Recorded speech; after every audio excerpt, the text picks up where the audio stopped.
What's up? What's up? It's the Arthur Moats Experience with Deke. I'm Arthur Moats, and that's my main man, Deke. What's good, bro?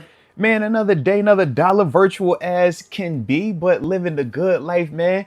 And it's another day closer to game week, man. So you know the boy is excited, man. How you over there, though? Good. We got football tonight. Heck yeah, man. NFL Week 1 officially starts tonight, man.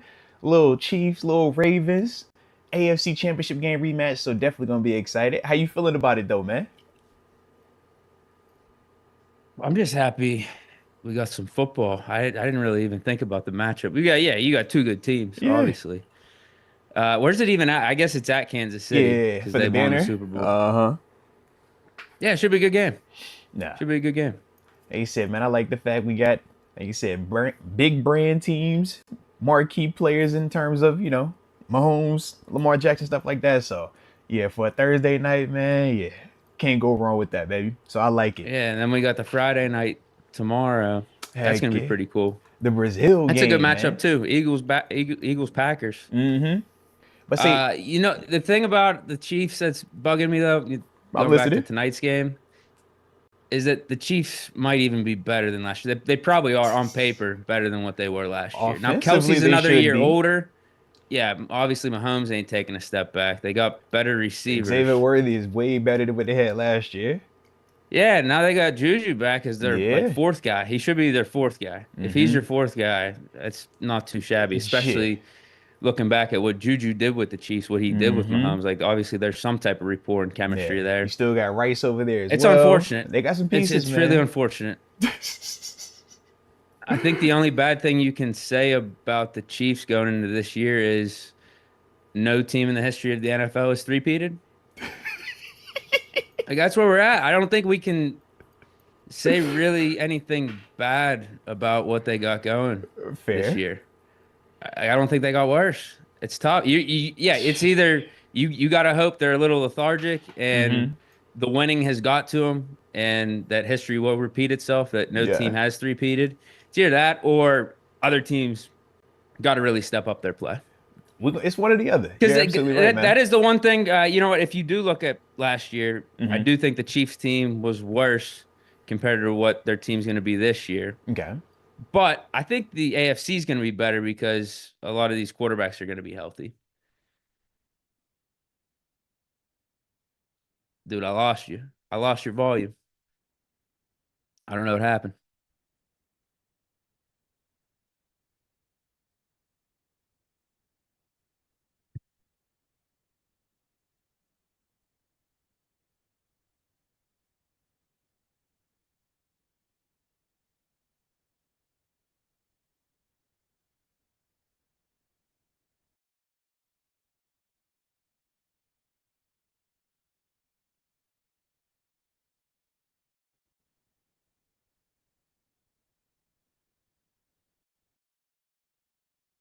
All right, we're back. I got you.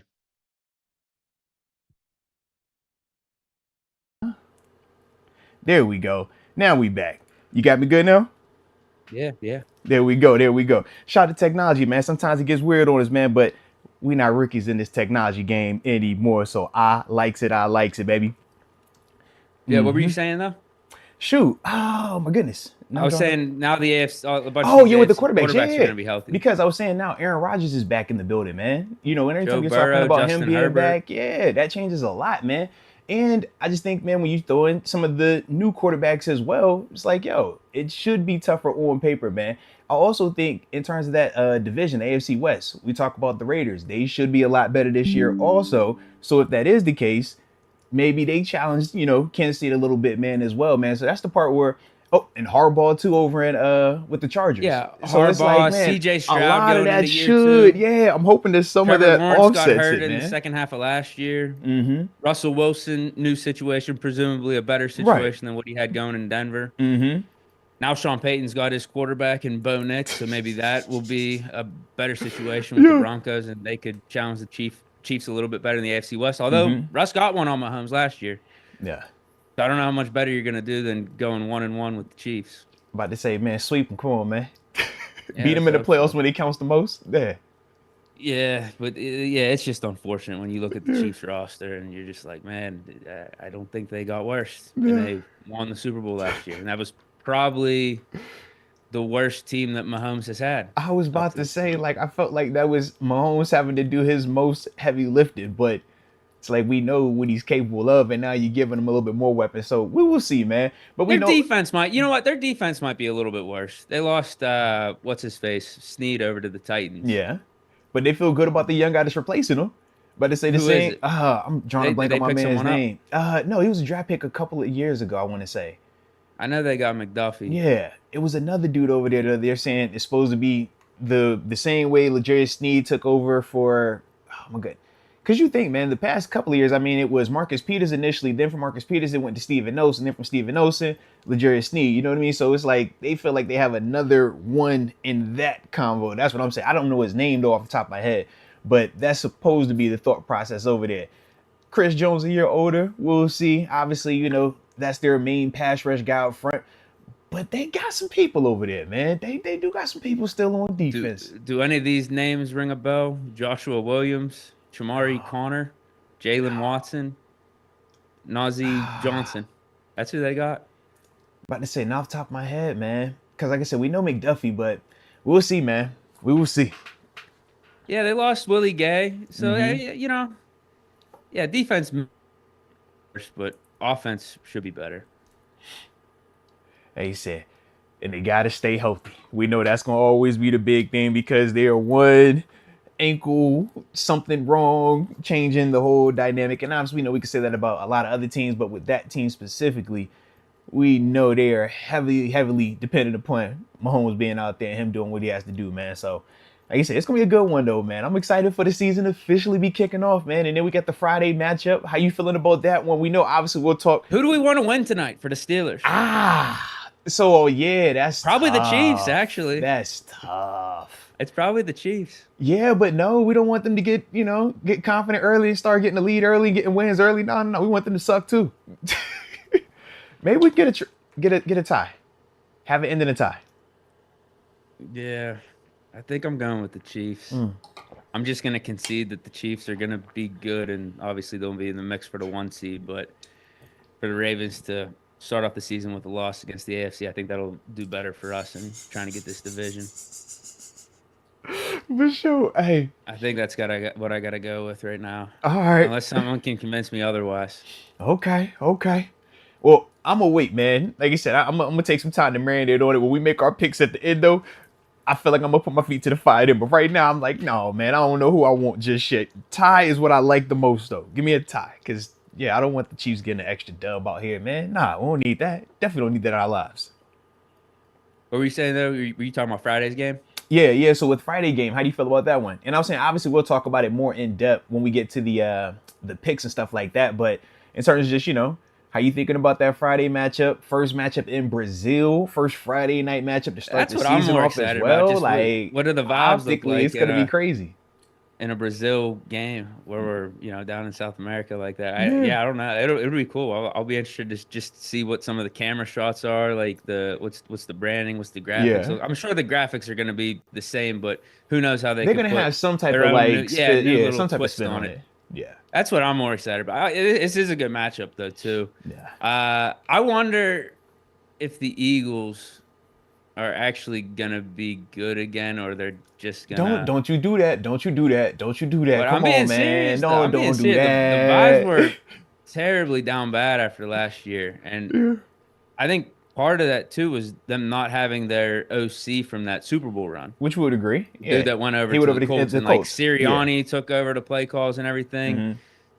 And Sirianni's still there. Now they did bring in Kellen Moore, but is Kellen Moore gonna run the Jalen Hurts offense from 2022? That's fair. With that Colts head coach, whenever the Colts head coach was calling the plays, like Kellen Moore, from what we know, whenever he was over, he was down in He was Dallas, in Dallas, right? yeah. Was he over? Did he go to The Chargers as well. He went with the Chargers, year, last year. Mm-hmm. Yeah, like his offense was more pass heavy as opposed to the read option and focusing a lot on the quarterback's running ability. So I'll be interested to see how he adjusts having Jalen Hurts, if he's gonna See, actually like, play into Jalen Hurts' like running ability, mhm. or if he's gonna make Jalen Hurts become more of a passer, like And to just a me, pure I think that's passer. legit, man. When you talk Kellen Moore, obviously, he's still a younger coordinator in this league, but he has had some success. We know what he did in Dallas. I'm banking on just the abundance of talent. When you're talking Saquon, AJ Brown, Devontae Smith, I just feel like that in its own right, and then you got a Dallas Goedert, like that should make teams have to respect you a little bit more. That should make it a little bit easier from a coordinator perspective, knowing that, hey, if Jalen Hurts isn't the guy that's going to throw this ball 40 something times, man, it doesn't kill me to give it to Saquon. It doesn't kill me to have a dump off pass to Saquon. And I think that could also alleviate some of that pressure off of Jalen and off of Kellen. But you got to throw it. When you pay Jalen what you paid him, the 100 plus is like, man, you're no longer just a quarterback that's going to hand it off and be a run first guy. Oh, Like, and it's not sustainable too. yeah. So that's my part. I'm like, part of this is what comes with that contract. And that's kind of what we talk about with Dak is like, before you were 40, 50 mil a year, yeah, expectations are different now. Yeah, you do have to do this and consistently do it each and every time. And that's the part that I personally still got my questions about Jalen Hurts' ability to do that. But we're going to find out from him, hopefully this season. Yeah. If he doesn't do good, watch out. Shoot, ain't that the truth? There's a guy behind him on the depth chart. Oh my God, here you go. Hey, Packers aren't no slubs either, though. Hey, Jordan Love, he for real, right? If you believe him, right? I think he's legit. You believe him? I think he's legit. I think those receivers are a little bit underrated. And then their defense got better. So they're going to be an interesting team. That NFC North's going to be pretty good. For me, overall, man, I just need Jordan Love, keep doing it. I mean, you gave me 9 games, essentially. Just keep doing it, man. Keep doing it. Because that's the difference. That's what separates everybody. Jalen Hurts gave you a season. We talk about what, Cousins and the Daks of the world able to give you. But it's like, man, keep giving it to us each and every time. But also, when it matters the most in the postseason, we need you to keep doing that also, man. But the thing that doesn't get talked about enough with Jordan Love, and because I do think he's legit, he had the ball with a drive. What was it? A minute, 2 minutes left. Yeah. Had a chance to win it or tie it or whatever, and threw like a devastating interception. Like no one talks about that. Because they beat the Cowboys. Yeah, everyone's assuming he's built for the moment. He's gonna be this super clutch guy. Now he played awesome in the Cowboys game. Like he's hit every benchmark up to this point. And dudes do make mistakes. Yeah. In the fourth quarter, like everybody does. Brady has, Peyton Manning has, Big Ben has, Aaron Rodgers has. Like everyone has, right? Yeah. But I mean that was his one opportunity out of the opportunities he's gotten thus far to be like that guy and delivering these big moments. He under-delivered, man. That was a terrible throw. No, I know absolutely terrible throw. Yeah. But I think, like I said, that's the reason I'm just saying, for me where it's like I just for. need to see it. Like I said, I look at Jordan Love the same way I've looked at Trevor Lawrence. You think about a year before he got the contract, everybody was, he's the next thing. It's proven, it's guaranteed. And it's like, man, just keep doing it. Anybody can do it for a handful of games. Anybody can do it for one season. Show me the guys that can replicate it. And then when we compare those to the guys that we say are good and great, now let's have them combos. Because to me, I'm like, Jordan Love he's still a baby right now. But I like it, though. I feel like he's shown a heck of a start. No different than CJ Stroud. But it's like, can we do it again? Because the expectations are going to continue to rise, along with the way that people are going to be playing you and making sure that they say you are not going to be the guy. You're not going to be the reason why we lose today. So that's the stuff that, like I said, for him, he has to continue to grow with that. But he's definitely capable of it, though, man. Yeah, absolutely. And going back to Philly real quick, I need Saquon to ball out since that's my fantasy running back this year. You know what I'm saying? Him and young Jalen Warren. All right, so I like my little combo I got going on right now. But yeah, I'm gonna need Saquon to get activated. Was Najee on the board when you took? Why you want to do that, bro? Don't do that. Don't put me in that box. I'm just curious. Why you want to do that, man? What was the draft board looking like? That's real messy right there. All right, all I seen was 30. All right. And it was just like, oh, this is an easy pick. Okay, that's all I saw. I think they are being drafted around. No, they low key are though. Yeah, because people are looking at, bro. I don't know what you're talking about, man. All right, you're not about to put me in that quarter, but it is pretty cool though. Even on Madden, both of them dudes are kind of like what. So it doesn't kill you to swap anyone. No, I'm just throwing it out there. Not saying that I do it all the time, but if you swap 30, especially online. It can help you out a lot. Shout out to the Madden people out there. That extra speed, huh? It's nice. And you got a little wheel route. I'm telling you, it's nice. Okay. Yeah. But we will see, though, man. I would have to actually play Madden to know what you're talking about. That's actually crazy that I'm the one who's already got the head start on Madden, and I'm talking to you, of all people. You're the reason why I'm even back playing video games, Deke. And now I'm playing Madden before you even played it. This is crazy. Bro, think about when we first started the podcast. You were the one who was gaming. You were the one who talked games, man. Yeah. It was popping around COVID. Right. But for me, I was like, man, I was past that stage, man. Now you got me back in here, especially when it comes to the football games. I was Call of Duty and Call of Duty only. Like, I don't play other football, sport, basketball. Now, it's like, bro, where's this Madden at? Where's this college football at? Yeah, man, it's bad. Still ain't won yet online, man. I got worked again last night, but I was balling, though. It was way better than when I first played the other day. So I'm like, I can see my progression. I'm getting where I need to be. Okay, cool. Heck yeah, man. I like it, though. I like it. All right, so on the front end, though, let me go ahead and do this shout out real quick. And then after that, we'll start the show like how we normally do. So, in fact, man, y'all drop it in the comment section where you're tuning in from so we can start the show like how we always do. And don't forget to hit that like button one time for the culture and subscribe. But on the front end, today's show is brought to you by DraftKings Sportsbook, only the top-rated sportsbooking app in all of North America, man. They're safe and secure, and more importantly, they are reliable, baby. And whenever we come talking about them on this good show, we know we got gifts for you in terms of promo codes. And that promo code is Moats for all the new users out there, okay? You download the DraftKings Sportsbook app, put the promo code Moats in there, and you make your initial bet of $5. You know, that's the minimum. You will receive $250 in bonus bets that you can use to push back into the system. Maybe get you a chance to win something, anytime touchdowns. You know, a lot of people be scoring this weekend, so put your hand where you feel good at. But also, you'll be receiving 1 month of NFL Plus Premium on DraftKings. So shout out to DraftKings, man, for number one, the promo code, but number two, allowing you the opportunity to stick with your favorite team wherever you're located at. And that's what you get with NFL Plus Premium. All right. So you see the promo code, you see the deal. It's awesome. But I also know this, Deke. We can run out of control, right? Sometimes you got to have a lot of control. Sometimes you lose it. And when you lose it, man, yeah. You feel me? You might feel like you got a gambling problem. You might feel like you need some services. Well, for all my New York people, you see it's a number that you can call /text. But for everybody else, the digits to dial are 1-800-GAMBLER. I said 1-800-GAMBLER. I said you better call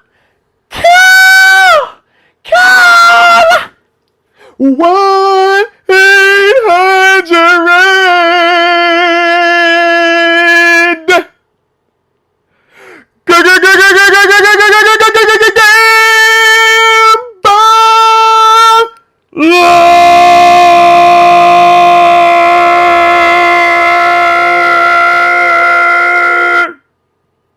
back to our regular scheduled programming, baby. Let's get it going, man. Who we got in the building with us today, Deke? Who we got in the building with us today? Mike Hood from the 614. Shout out Mike Hood. And shout out to all y'all showing love too, man. I love when y'all get that positive feedback about the way you guys sings, man. Shout out to Andy B, Frank K, Javon Kenley, Rod Dollar, Mano, NML Finesse, 410, Jar Devil, Malachi Specia. You know it's all love to analyze it. Shout out to What Up _Jules as well. I appreciate y'all rocking with it like that, man. Only the best singing for y'all in the morning, man. All right? Only the best for y'all. Speaking of What Up, Jules, he's tuning in from Phoenix, Arizona. Phoenix. Hey, man. I got smoke with AZ this week. You know what time it is. Come on. They are playing the Bills. Yeah. Know what time it is, man.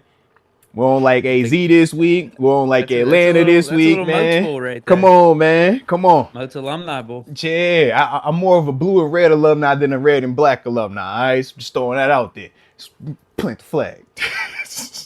Corey Martinez from the 915, El Paso, Texas. Shout out to El Getting Paso. to watch on break. Let's get it, man. Shout out to you, man. And shout out to y'all rocking with us with the different time slot as well for today. We know typically we're in that 4 o'clock slot, but today, we got some things moving and shaking, so we're going to hit y'all at noon. But salute to y'all, man. Nick Ferrier from the 757 Hampton, VA. Duh. To finally get back to seeing you guys live again. Hey, let's get it, man. I appreciate you rocking with us like that. And shout out to the crib, man. Caleb Robinson from the 619, San Diego. What's good? What's good? And we'll go with 2 more. DM 4191. Tuning in from the 760 Escondido, California. Only 1/3 of our team is in today, but I'm still here. Let's go. Respect. And AJ Martinez from the 599. And then I'll say Spaceman from the 719, Colorado. Shout out the Spaceman in Colorado, man, because I got the homie Tony Nugent over in Cali. Hannibal 090 rocking out in the 770 Atlanta by way of the 804 Richmond, VA. Hopefully you turning up the way you're supposed to down there in Atlanta, because I know that black and gold party is on the way, all right? Let's get it bust down in the 415 San Francisco Bay Area. In the building, 9 a.m. out there on the west side. Shout out to you. And be safe out there too, man. We obviously know about Ricky Pearsall taking one in the chest, man, out in San Fran. So just be careful, whatever you're doing, all right? I don't know what y'all got going on out there, but just keep your head on the swivel, man, all right? Alfonso Rodriguez in the 703, shout out to Alfonso. And I can't forget about Malvo Does It. And he says, you already know he in that 562 East Side. Shout out to the East Side one time. And I'm going to end it with, actually, I can't end it with this one, but I'm going to keep going with the shout outs, all right? Because we got Jamal Curtis in the 215. Philadelphia, Pennsylvania. I can't just be ending on Philly like that. You know what I'm saying? We in Pittsburgh. I can't do that. But shout out to you over there in Philly. I'm going to end it with the homie DC53, though. Because DC53 is in the Hill District. The beautiful 412. If you know, you know. So let's get it going, man. Hit that like button if you're digging what we doing. And, of course, don't forget to subscribe if you are new to the family. Brandon Clark, I see you saying go Dukes in that 540 Roanoke, VA. We don't have a big one this weekend, but it's a big one this weekend, all right? Nameless Gray Faces, take care of business. We're going to get out of there with a dub, all right? Got baby girl in town, man. Deke, my little lady going to the game this weekend, man, all right? So we're going to need to see what's up, man. Dukes, take care of you. Do what y'all supposed to do out there, pretty please. What's the spread? I don't even think they're going to put a spread up, bro. We playing Gardner Webb, man. You know how this go, bro. Yeah. What are they, D4? They something. Shit. When I seen them on the schedule, I was like, oh, got you. I know what this game is. This is the start out with a nice real one. See where you at. Get that little recovery week, and then we'll holler back at somebody next week when we go to play UNC. I already know what this is. Yeah. We fine tune some stuff real quick. Let's see what it look like. Get a live rep before we go over there to that UNC action next week. UNC. Yeah, man, come on. You know we be first. You might be able to get that because their main quarterback went down. Come on, man. I did see that. Yeah, I saw that, man. Like you said, backup. You know, main quarterback or backup quarterback, man. That's we just need to see about it. I'm curious all the time. I heard they nice. I just want to see what's up. That's it. I mean, they might be legit. I just want to see though. So it's always fun, man. Shout out to my Dukes though, man. And like you said, we know y'all got Cincinnati this week, man. Little spinning the block from last year. So I like it, man. Go handle your business. That game is Pittsburgh or in Cincinnati? It's at Cincinnati. Okay. And then week 3, back home, that's the real one. Yeah. That's the real one. It's the real one though, too. We got to win this one. Yeah. I don't even know if we're favored, what the spread is or anything. I just know we lost last year, so we really need to win this. Get it back in blood. Get it back in blood. Deke, come on, man. Exactly. Let's get it, man. Let's get it. Nah, it's gonna be a vibe though, bro. Like I said, man, this is why we love this time of year. College football back in the full swing, man. NFL football back in full swing. I bet we got college games tonight too, don't we? I don't even know who's playing, but I know we got Thursday. It's gonna be. Yeah. I'm like, you probably gonna have college football tonight, tomorrow, Saturday. Yeah. I don't know if it's anyone good, but probably not. You're just like a Mountain West or some action. Yeah. Right. Nope. I like it, man. Well, shoot, man, let's get this thing rolling, man. I think we got a couple supers that done pulled up on us, man. We'll get those, and then we'll start today's, topic du jour and all that good stuff. I think that's how they say it in the fancy places. Tito Good Vibes gifted the most membership to Martian. Shout out to Tito Good Vibes, being an absolute rock star at life. And Martian, welcome to the upper room. Yes, indeed. Yes, indeed. And Tito, it's good to have you back, man. We know you said you were working yesterday, man, so you weren't able to, or on Tuesday, weren't able to hop on with us, man. But you know it's all love, man, whether you're with us live or even when you're hitting it on the pre-record, man. So shout out to you and shout out to the audio-only crowd as well, man. I know y'all be rocking with this, man. We catch y'all feedback as well. Definitely salute to all of y'all, man. Mike Hood says, what up? Missed the live on Tuesday. Shout out to all. Deke, you need a bigger water bottle. Thanks for the content, fellas. Let's go. So what's up with the water bottle, bro? What your situation? I got the gallon. You just gotta make sure you stay hydrated. I don't think I can get a bigger water bottle, though. I saw you had the like super bougie what was the glass one the other day? That was Pellegrino. The Pellegrino, yeah. I was like, oh, Deke got that new money in here, bro, with the Pellegrino, yeah.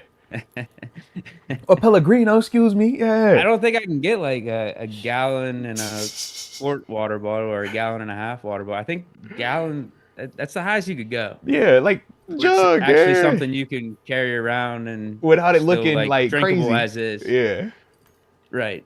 Yeah, you could get probably something that, I don't know, a 2-gallon thing or 3-gallon thing. But you're not carrying around drinking it. Right. You're like, this is the best size, on man. Your counter and using it as like a spigot.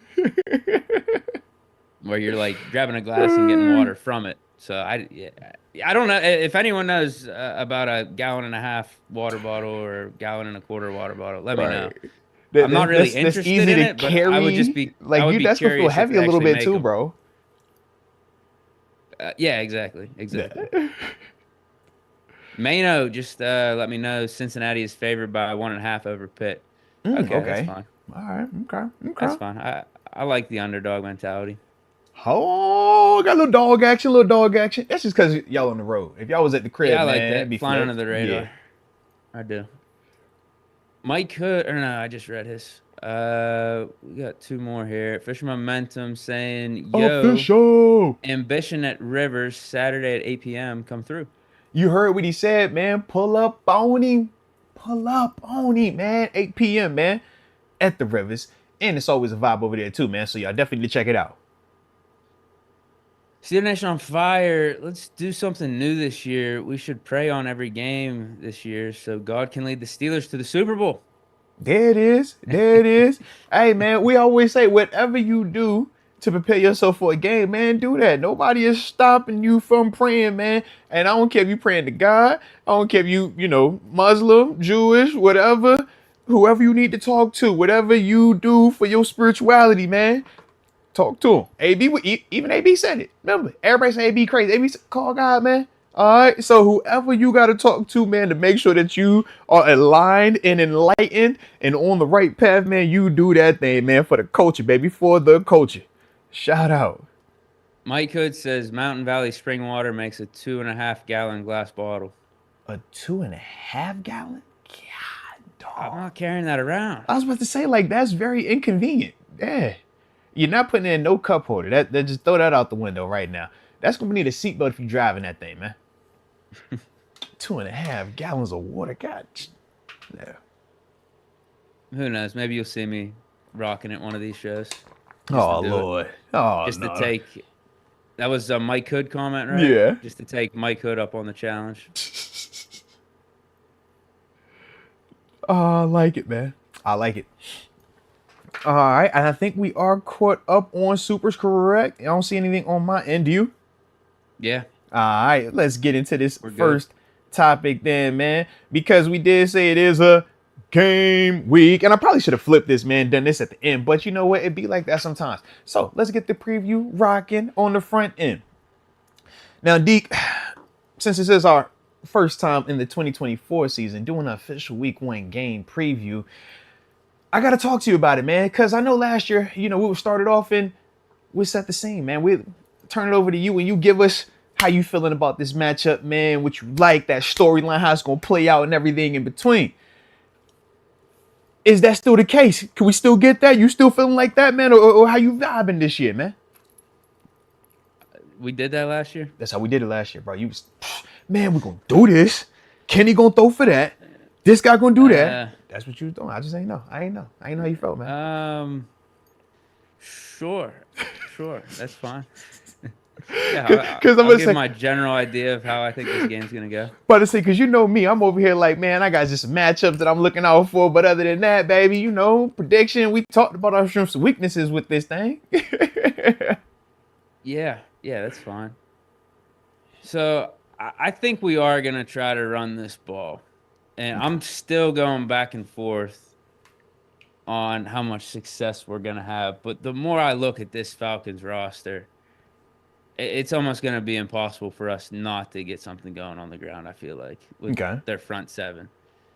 Like, I was concerned. Remember last podcast, I was saying I was concerned with how our offensive line looked in the preseason. And I know that's what we want our identity to be. I just don't know early on if we're going to be capable of backing it up with all the injuries to the offensive line. And then because we said when Najee's out there at times, and if we have these heavy personnels, it's like, oh, it's really obvious we're running it. Like, are we going to be able to live up to that? Everyone in the stadium knows what we're doing, but are we going to be able to execute it? Yeah. I don't know in week one, but part of me, I'm looking at Grady Jarrett, David Onyemata, Zach Harrison, Matthew Judon, Caden Ellis, Troy Anderson, and Arnold Ebiketie. Like, that's the Falcons front side. I don't think they're stopping our running game. Yeah. I don't. Even with Isaac Seumalo being out, even with Broderick Jones, I guess, being a little bit banged up and having a not so good preseason performance. Frazier looks good. James Daniels has been solid for us, and Dan Moore has been a steady force. I think that's enough right there. That's enough certainty for me going into this week one against this Falcons front seven. So I think we're going to be able to run the ball. Maybe not to the degree of 200 yards like that one dude said a couple of days ago on the podcast. Yeah. But I think we at least get over 100, and that at least gives us some balance. Okay. Russ, he's not turning the ball over. I don't think he's going to have to do anything crazy for us if we do get the run game going. Like, part of me did think we were going to have him cook. Now we might at times. We might. There might be a series or two where the run game's not going and Russ is going to have to make something happen on a third and long, almost like we saw in the last preseason game. I think he's going to be steady. I think I don't know, call me a homer or whatever. I think we're just going to put together an all-around good performance on offense here. Good balance. Rush shows up. Run game's going.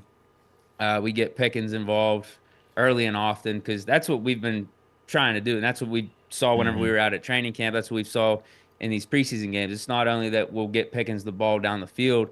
We'll throw a little slant to him, see what he can do, run after, throw a screen to him. Just get him targets because he's a playmaker. So I think we're going to try that. Shoot, I see my man. Where my man in the chat? It's going to be methodical. Hold on, my man. Pretty methodical. I seen somebody predicting that GP going to get 150 receiving or something like that, man. Malachi Species, yeah. He said you need 150 and a touchdown. I'm like, ooh, I like it. I think he gets like 90. Yeah. I hope he gets 150, obviously. I think he gets like 90. I think with the Falcons secondary, that's one of the things that you could actually tip your cap to for the Falcons is their secondary, and they're going to be covering Pickens. They're going to make sure that he doesn't go off for like 150. But I think Pickens naturally, with how good he is, he's still going to get his numbers. We're going to scheme we're going to scheme some stuff up for him because Arthur Smith is actually a competent offensive coordinator, unlike Matt Canada. And then on defense, dude, I think this defense is awesome. I really do. Kirk Cousins coming off this Achilles. I think he's going to be a little bit rusty. I know the Falcons' line's good, but man, our front seven's crazy. Like it's a glaring difference when you look at these teams' front sevens. Like night and day when you look at the Falcons versus ours. I think Falcons are probably one of the worst in the league, whereas ours should be the Falcons, one of the best, man, they don't generate a ton of sacks. They don't generate a ton of pressure. And it's still a lot of the same personnel that we're talking about. And it's like, all right, you insert Matthew Judon, you remove Bud Dupree, so to speak. And this is like, we still kind of feel like it's the exact same front, the exact same unit. So, yeah, I feel what you're saying. I definitely do. And we talked about the Falcons' talent I like Bijan Robinson. I like Drake London. I like Kyle Pitts, but Drake London versus a JPJ, I ain't really stressing about that. Bijan Robinson versus Patrick Queen, a Landon Roberts in the run game, and then potentially Peyton Wilson in coverage. Yeah. I ain't worried about that much. And same with Kyle Pitts. He's coming off this hamstring injury. He says he's going to play, but I'm sure that's going to be a little nagging for him. So, I just think it's going to be an all-around good game. I think it's going to be like a Steeler football type of game. Just methodical on offense, good balance, and defense gets after it. I think Kirk Cousins gets shaken up a little bit here. Doesn't get re-injured or anything. I just think I think we're going to be throwing guys all around him. He's going to be under duress, and he's not going to have the safety blanket of Justin Jefferson that he's used to. Drake London ain't that dude. Drake London's good, but he's not Justin Jefferson. Yeah. And then I like the matchups with the other guys that we have, or we're going up against. So with the Falcons offense and the talent, as I mentioned, Kyle Pitts versus Patrick Queen, Peyton Wilson, Landon Roberts, same with Bijan Robinson. If we were talking about the Steelers defense from the end of last year, then yes, I'm a lot more concerned. But there's a reason we drafted Peyton Wilson and signed Patrick Queen. And it's for offenses like this. But to say, because they are unique in that sense, man. I think physicality, we should be able to have that part be the big imprint. I think that's the big difference whenever we play the Falcons or any of those teams outside of the AFC North. You see the physicality that we play, that physical brand. And most teams, man, they don't want to do that for 4 quarters. And when you look at the Falcons, it's like, yo, you got pieces, but are these the pieces that are built for physicality, or are your guys built for a little bit more in that 7-on-7? Kyle Pitts is a heck of a player. I mean, if we're talking 7-on-7, Kyle Pitts for 4 quarters and Patrick Queen, Landon Roberts, and Peyton Wilson have to guard him, man, the same way we would turn around and say if Moof is covered by a linebacker for 4 quarters, we expect Moof to cook. We're going to be over here like, man, if it was just pass coverage only, yeah, man, Kyle Pitts, you're probably not going to cook them dudes for a little while. But this is more than just that. You put them pads on, it's a physical game. They're going to hit you. They're going to, blitz. They're going to make him have to sit in there and block and protect. They're going to have to hit him when it's that run game and stuff like that. And we'll probably throw a mix on him at times too. But that's the stuff that wears on you. And I think that physical approach, that is when you see a Kirk Cousins get a little bit more rattled, when he is having to play faster, but he's also getting hit. And that's the brand of football that we play. When we talk about on the perimeter, man, Drake London is a dope player. Yeah, if he could free release all day, he could be silky smooth running the routes, of course. But have y'all seen JPJ play? My man is ultra physical. He want to put Palminellis on you, and sometimes be a little bit down the grass too long, but it's just a different brand that the Steelers play. And I think for, teams like Atlanta, it's just a tough matchup because Kyle Pitts, Drake London, even Bijan Robinson. Bijan is dope. Bijan ain't running that thing the way that a Najee Harris runs that rock. So when you're talking about the hits that he could potentially take in this game because of how we run to the ball, you've seen DeMarvin Leal on tape come down there and hit somebody. You've seen Keanu Benton 10 yards down the field hit somebody. We know Cam Hayward going to do it. But it's like, man, that's the type of brand of ball that we play. Can Bijan hold up with that? Or is that ball going to come out? Is he not going to want to hit that hole the same? Whereas with Najee, we know Najee might not be the explosive, pretty, I'm going to win you the, front of the GQ magazine. But Najee's going to punch you in your face over and over and over and over. And I think that those are the things that really, separate us in these matchups where on paper, yeah, you could say, all right, they do got some talent here and here and here. I think that physicality part is the hidden area where that isn't going to be necessarily something we could point to in the stat column, but it's something that when you're watching it, we'll be feeling and seeing and be like, yeah, that's the reason why we're moving up and down the field. That's the reason why this Falcons team can't really sustain anything is because of that physicality. And I think the Falcons are going to want to be physical too. Mm-hmm. They're not built to Raheem be Morris, this crazy spread offense, at least right now. And you look back on Kirk Cousins' teams with the Vikings, even though he had talent, he had weapons, he wasn't back there 4 or 5 wide slinging it out like that. No, they were trying to run the ball, and I think that's what the Falcons are gonna want to do here too. But I think we're just built for it more. Yeah, that's what we do. Better. Absolutely, that's what we do. Whereas Atlanta or even the Minnesota Vikings analogy, because we've matched up with them multiple times too, you could just see a different brand of physical. That AFC North, man, is different. And that's, I think, a big reason why a lot of us, in terms of our teams in the AFC North, have success when they play outside the conference too, because that type of approach that we bring to the game, man. All right, so what do you got for your top matchups? Man, so for me, as I look at it, man, started the quarterback spot for the Falcons, man. In terms of Kirk Cousins, we know dope player, man, electric in terms of surgeon like with the short to intermediate, will light you up, volume passer, can put up numbers. But at the same time, man, we know he will hit you in the face with the ball on occasion. He will get tight when that game is narrowing, when it's 2 minutes left in the half, 2 minutes left in the end of the game, and it's tight. He can and he will typically show that error. Well, this is where I think for Minka, man, we talk about all offseason. What has he been saying? Man, got to get back to doing that Minka stuff. We've heard Terrell Austin apologizing for the way that he utilized Minka last year. These are the type of games where we want to see that. And I look at this no different than when we would play Baker Mayfield at times. And we're watching Minka pick six to open and throw. You're like, dude, how you do that? And it's just Minka reading eyes, being the great athlete and using his instincts that he's developed through film study. And with Kirk Cousins, he still has some of those same tells. Now, Kirk is a lot better than Baker, but he still has some of those same flaws. And I think for Minka, this will be one of those opportunities where, man, he is going to make a mistake with that football. You got to capitalize on it. So that's why I start out with that one, man. The next one, bringing it down to the trenches, man, with the homie, T.J. Watt. Got to talk about him specifically versus Caleb McGarry. Now, for Caleb McGarry, man, see, exactly. So I knew you was going to say who. Former first-round draft pick, 2019, out of Washington, all right? So I know I want to crush him the same way that you would crush him, but then somebody's going to say, well, y'all got Troy. He's from the same school. He's a first-rounder, so does that mean he sucked too? So I ain't going to go all the way there. All I'm going to say is T.J. Watt we talking about. And for T.J. Watt, man, he has a couple of incentives on the plate in terms of why he needs to go out there and just absolutely destroy anybody in his path. Couple sacks away from doing what? Crossing that 100-sack threshold in his career, man. Why not do it this game, right?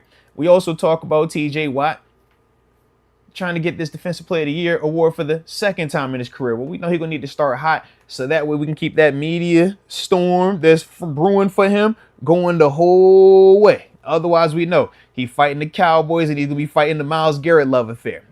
The third thing, though, is my dog already said he got a new baby on the way. You feel me? So whenever you got that, man, it give you a little extra bonus on the back. So for me, man, this is one of those ones. Absolutely. Shout out to Dash Strength. Absolutely.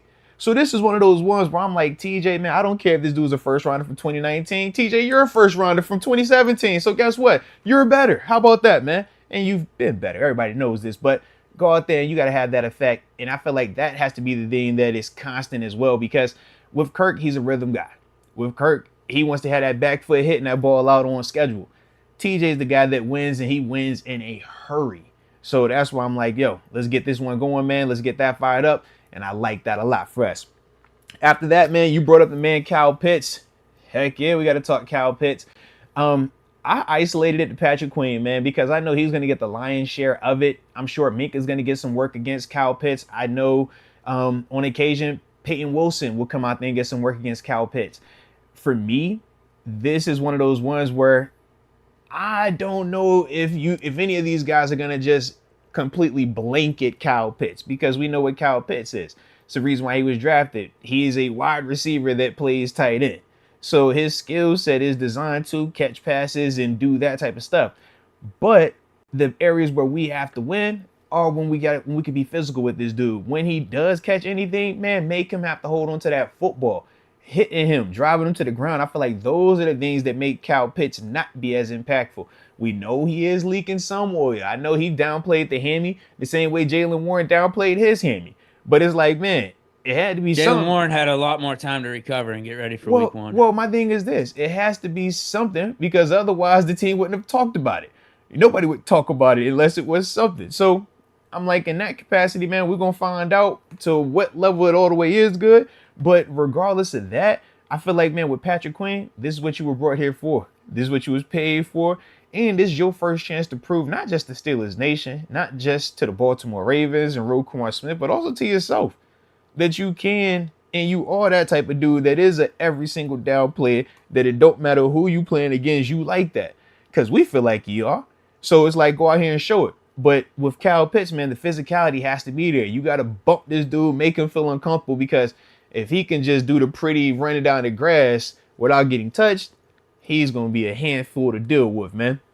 But I like PQ in that one as well. Now we taking it to our side of the ball, man, on the offensive side of the ball, because they did get one pass rusher, Deke. Not a lot of pass rushers, but they got one guy in terms of the perimeter dude. All right, Matthew Judon.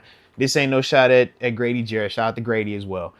But Matthew Judon is there, so obviously our tackle situation makes me have to talk about it. Whether it is the Broderick matchup, the Dan Moore matchup, or if at some point questionable Troy, because Troy Fautanu is listed as questionable on the injury report right now. But if he gets an opportunity out there against him, you can't allow Matthew Judon to do his little celebration, get the strip sack, and we don't need that. We don't need that. I don't want to see none of that celebrating from him. All right, so that's the biggest threat, though, in terms of their pass rush from an outside linebacker standpoint. And we know that's going to be the one that we got to look out for the most. And unfortunately, our tackles are the kind of the guys that we got the most questions about as well right now. But the thought process is we got regular season Broderick, so that should be a big uptick in production from him. And Dan Moore's playing for his NFL pride, and he's also planning to get another contract, whether that's here or elsewhere. And if it's Troy, man, Troy's trying to show that he could play in the league as a rookie first-round draft pick, man. So all three of those guys are going to be highly motivated for this. But Judon, yeah, we know we got to respect it. And then the last one for me, man, is going to be just Russ versus that secondary. Jesse Bates gets a ton of turnovers. Justin Simmons has created a good amount of turnovers. AJ Terrell is a really good corner in this league, man. Just got paid also. Those are three dudes that can take the ball away from you, man. They got depth. They got a Clark Phillips over there, man. Dude that we talked about a couple of years ago coming out of Utah that we liked, man. It's like just across the board, they got those type of guys that can capitalize on a mistake. And for Russ has traditionally been really good with the football. Even last year when he was out in Denver, was really good with the football. So it's like, man, that has to continue in the sense of keeping those turnovers down, because if you put it in harm's way versus those type of guys, man, they will capitalize on it. And that is what can make this Falcons game get weird if we start having those turnovers, because they shouldn't be able to hang with us. But if we start giving them extra possessions, now that game gets a lot different, because Kirk is still competent in that sense that he's not going to go out there and just completely, throw the game away. So I do feel like, man, for Rush, he's got to be a little bit respectful of this secondary. We ain't fearing them, but you got to be respectful of them dudes, man. You even kind of alluded to it in the sense of talking about the GP matchup. Like, as much as I would love for it to just be GP one-on-one versus AJ Terrell or anybody else over there, we know that's not going to be the case. They're going to have somebody helping out, whether it's Jesse, whether it's Justin Simmons over there. They're going to have those dudes paying extra close attention to GP. So for Russ, man, let's just make good decisions with it, baby. But like I said, those are the matchups for me, man. That just means Van Jefferson, Calvin Come on, Austin, heck yeah. Pat Fryermuth. This could be your time. Facts, man. Because if you're the DC over in Atlanta, man, that's the main guy that you're looking at right now and saying, he can't beat us. If he doesn't beat us, who else is going to be the answer at wide receiver? Can it be Van Jefferson for 4 quarters? Can it be Moore for 4 quarters? Can it be Calvin Austin for 4 quarters, right? That's the thing that for, the Falcons, they look at that as, we like this opportunity, or we like this to, to challenge him that way. And I think for our guys, it's a great opportunity to prove yourselves. They've heard the chatter, not just from how we talk media wise, but think about organizationally, right? That offer was in there for Brandon Ayuk. So we know how the organization felt about the group. So it's like, if y'all don't like what that was, if y'all don't like how that made y'all feel, this is your perfect chance to prove that y'all don't need any extra hope in here, that you guys are capable of being legitimate, productive wide receivers out here, man. So for me, man, I like that opportunity as well for him. Shout out. Do we know what the deal is with Roman Wilson? In terms of injury report, he's just listed as questionable. Him, Jalen Warren, Troy Fautanu. Yeah, those are the three. Those are the three on offense listed as questionable. And then Corey Trice, he was listed as questionable as well. Man. Yeah. But other than that, everybody else is good to go. Yeah, and Isaac Logan Lee is out. questionable. Yeah, Isaac's out. In terms of out already, Isaac Seumalo was ruled out. Cole Holcomb, obviously, he's on the list right now, so he's done. Or not done, but he's out for right now, anywho. So, yeah. But, yeah, those are the only updates. And Logan Lee is questionable as well. So, yeah. Okay. I mean, that's a good sign, at least, that Roman Wilson is questionable to play week 1. I don't think we got to rush him back, but and then maybe he'll be out there sooner than what I thought. And then on Atlanta's side, Kyle Pitts listed as questionable. Their fullback, Robert Burns, is out. And then they have a backup linebacker, Nate Landman. He's listed as questionable as well. But other than that, everybody else looks good to go on their injury front. What do you got? Score prediction? Hey, man, I was about to ask you that first, man. How you feeling about it, bro? Well, based off the way I laid it out, feels like 24. Steelers score 24. Honestly, maybe even 27. Maybe it's like 27-17. I was going to say 24-17, but I don't know why. I got a good feeling about this offense against the Falcons defense. You should. I do. I saw what I needed to see in that last preseason game. Yeah. From Russ and the starters. That's all I needed to see. I know it wasn't anything crazy, but that third and long pass to Pickens, it was enough. That was nice. The score up the middle, that little handoff to Patterson for that long run. That's all I needed to see, just to know, okay, I think we're in good hands. Yeah. Have the guys look like guys. Yeah. I'm going 27-17 then. All right. I like that. 27-17. I definitely dig that. Hey, and I see some of y'all dropping y'all score predictions in the comment section. Continue. Drop them real quick, man, so we can read them off. All right. Yes, indeed. Yes, indeed. I do see Malachi Espesha.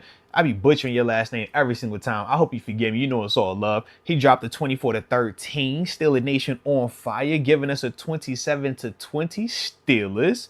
Chuck PZ has it 24-20 Steelers. Mike gives it 24-17. He says, been my prediction for a while. I want to see a 40+ yard touchdown pass, though. That's what he wants to see. So we will see about that. That would be electric, man. GP is capable of doing that, or Calvin Austin potentially. I like both of those. Let's see. Rod Dollar has a 16-14 Steelers.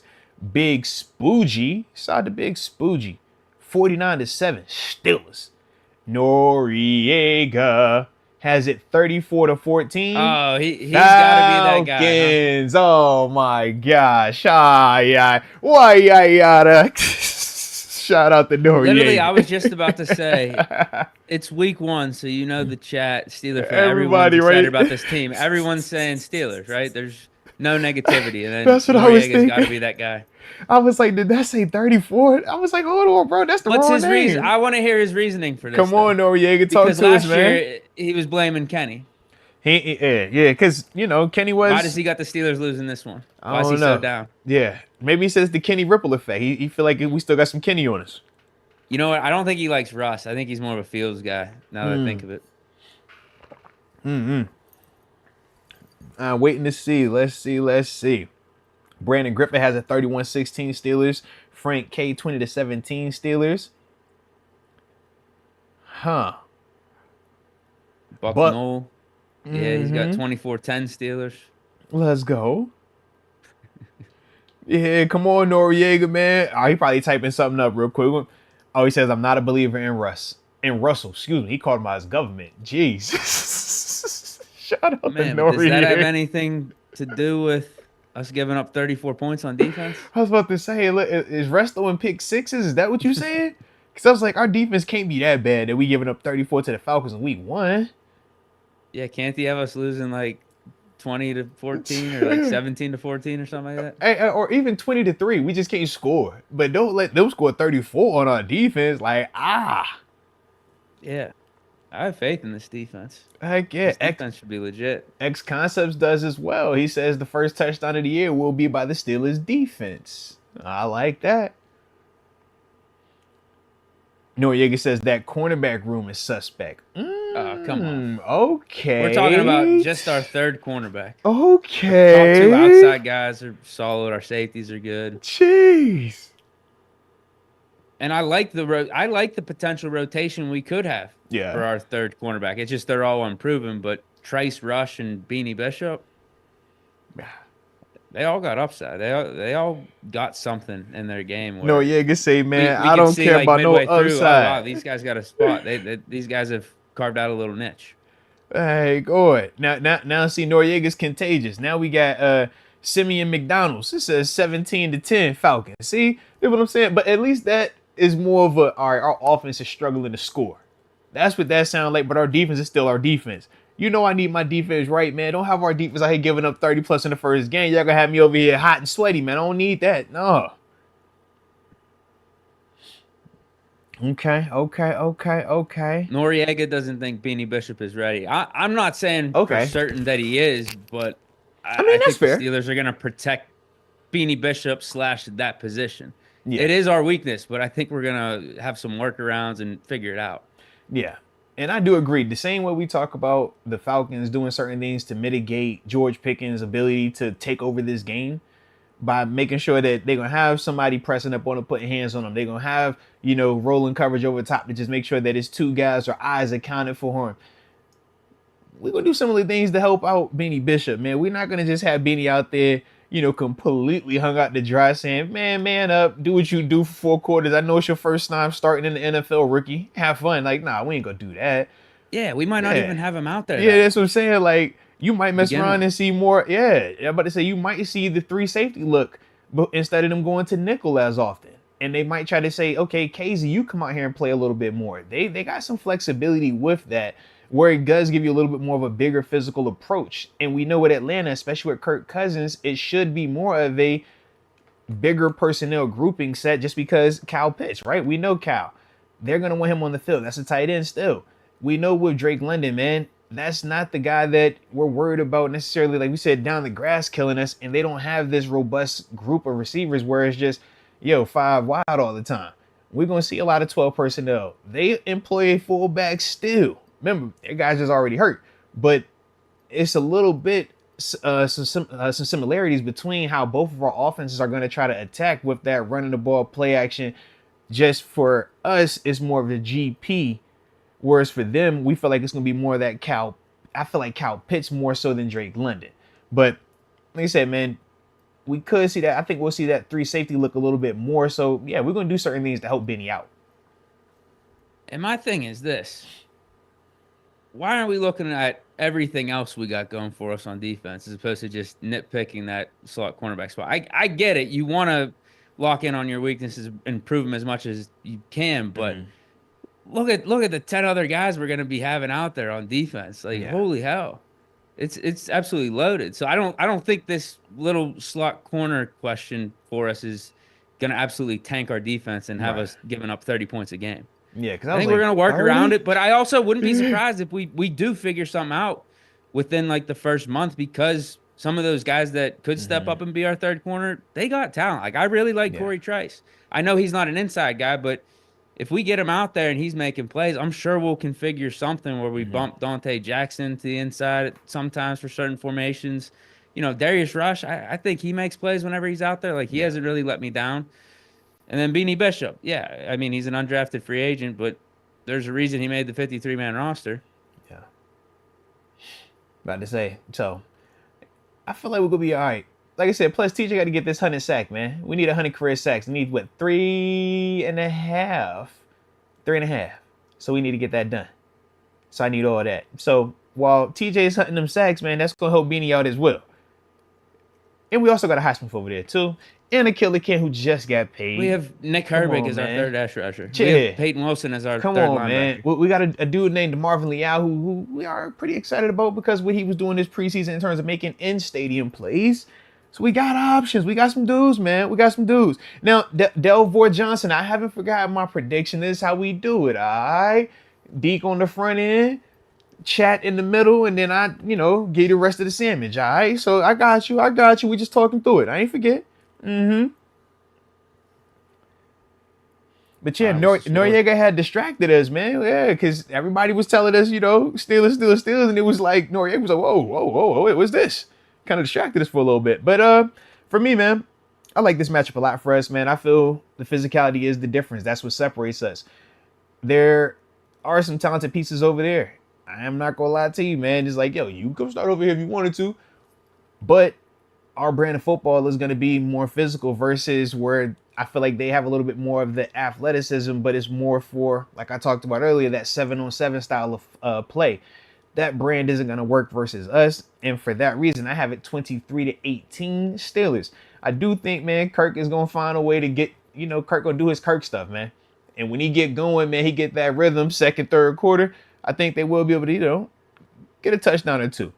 But I feel like as a whole, it won't be a situation where we feel like the game is out of hand or we don't feel like we're in control. You know how those games go, man. Almost like the Rams game last year, where it was like, man, we felt good about it the whole time, but it did get a little dicey. It was like, oh, all right, come on now. But we felt in control. And I feel like for this one, it should be the same, man, because our physicality is going to be the difference in this matchup, man. So like I said, man, 23-18 for the good old black and gold, baby. Yes, indeed. Yes, indeed. Start off the season off right. Come on, man. You know how we doing it, man. We need that big 1-0 energy. So if y'all digging that and y'all think we also gonna do what we say we gonna do on Sunday, hit that like button one time for the culture and subscribe if you are new to the channel, baby. Let's get it. Then we got some supers we'll catch up on, and then we'll hit this here next topic, baby. AJ Martinez says Deke Ep.599, the best podcast, best chat. Hey, nah, salute you, man. Salute you. Richard Arbizo is predicting a 31-10 win. Defense looks elite, and we see a jump in the secondary. Offense proves they can score 30 without Canada. Ooh. Mitch or KP. Thank you for including everybody. Richard, thank you for including everybody. Deke like to leave out the band. He just bring up the backup singer, and he don't bring up the front man or the backup or the drummer. He just bring up about Mitch. No, nope. Mitch isn't the front man. We know the front man. The front man is in Philadelphia right now. The front man is in Philly. Don't you can't bring up this guy, that guy. Without bringing the guy that's center stage with the spotlight on him on that solo mic talking some, hey, y'all see me? Y'all see me over here now? Yeah, man. So shout out to Richard Arbizo, man, including the whole band. Everybody. One band, one sound. All right. Not true. Not true. I got to see Kenny without Canada. Hey. It's unfortunate. Hey, unfortunate. It Kenny sound good, man. Frail and gets injured too often. It sounds good, one of his man. problems too. One band, one sound. Group project. Oh, love. Ethan Leach says, correct me if I'm wrong, but Troy was said to be a starter. If healthy, is it Broderick sitting? So that was the report that I personally never really agreed with, whether it was the timing of it and kind of when they reported it. Didn't make sense. After Falutanu got hurt in that first preseason game. Right. It was after Gary Dulac said Falutanu is going to start with one no matter what. Right. It was like, that don't even sound right. It was like, he got hurt in the game. He did struggle in the game. And then it was like, he didn't play in the other two preseason games. And I was like, yo, throw him out there. Like, I don't know. To me, I don't know what that report was about, man. So that's why it's like, I don't know who or what, but if it's not Broderick at right and Dan at left, I don't know how. I won't be the biggest believer in it. I won't be the most excited about it. I'm just gonna tell you straight up. And I'm a big fan of Trump, a big fan of Broderick, I'm a big fan of Dan. But it's like, man, I feel like just based off of this preseason, you cut on all three preseason games and just look at every single rep that Dan Moore took, look at every single rep Troy took, and look at every single rep Broderick took. And you decide who you thought, if you were running the ball or if you was the quarterback, who would you want out there? And just leave it at that. Because that's what I did. I was like, you know what? Maybe I got feelings. Maybe it's biases. Maybe it's something. So it's like, yo, take all of that out. And because the preseason, it ain't a ton. It ain't like it's 300 plays. No. But you got a good clip. But just look at all the projects, all the Dans, and all the Troys. And you see why I'm saying what I'm saying about Dan needs to be out there. then I feel like based off of what I say, Dan, you definitely need to be out there. We can figure out this once one of them figure it out. But that of the three, based off of this preseason, yeah, I don't know how we not gonna have that one out there. So yeah, we're gonna find out, baby. But I didn't agree with that report when it came out, man. Yeah. And who would have thought at this point? Same. We're sitting here come September on, bro. 5th, 2024. I would agree with that and say basically what you're saying is Dan Moore is the best tackle we got right now. The way it played out this preseason, that's all I'm saying, man. I know the other dudes have more talent, more athleticism. They're younger players. We can make the whole debate of, oh, they're playing that right, they need to be playing that left, and that whole argument. Cool. All I'm saying is when everybody was on the same field and going through what they were supposed to be going through, one was a lot more consistent than the other two.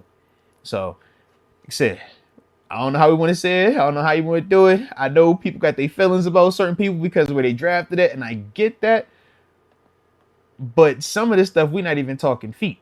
Because I know that's the other argument. Oh, man, if they was on the right side or if they was on the left side, they flip me. It's like, what about the other stuff? Like, that's, once again, I'm not, like, when I look at Dan, it's like, man, whether you're talking feet, hands, effort, technique, like, that's consistent, man. So, yeah. But shout out to them dudes, though, man. Right. If you want to talk about whether or not the Steelers did Broderick a disservice by putting him over to right tackle and having him take all these reps at right tackle and everything, that's a whole different conversation. That's a way different convo. Absolutely. But as we're sitting here right now, 3 days away from our first game this season, Dan Moore's probably the best guy out of the three and the best guy for left tackle. That's how I feel, man. I mean, that's what the tape is showing. That's, yeah. It's pretty wild. Yeah. Good for Dan Moore. I said, man, he's getting better. And will he ever reach the heights that we think a Broderick or a Troy can reach? Probably not. And the goal is that, hey, hopefully Broderick and Troy will have them same type of development jumps, and it happens sooner than it took for Dan Moore because these dudes we do feel are more talented. And now we got what we really want with Broderick and Troy. I was about to say Troy over here, Broderick over here, but y'all catch what I'm saying. It's like that can, and I feel like that will happen eventually, but I feel like the timing of it does matter. If these guys aren't ready and you're just putting them out there because of them being first round draft picks, it's like, man, I think we're going to put ourselves in a little bit of a bad place and you're going to hurt those guys more than you help them. Right now, this is a positive. It's a positive that Dan is giving you this consistency because now you do have a little bit more time to work through the younger guys developing, because once they get out there, we know what they can do. We know that they should be able to be great players and for a long time for us.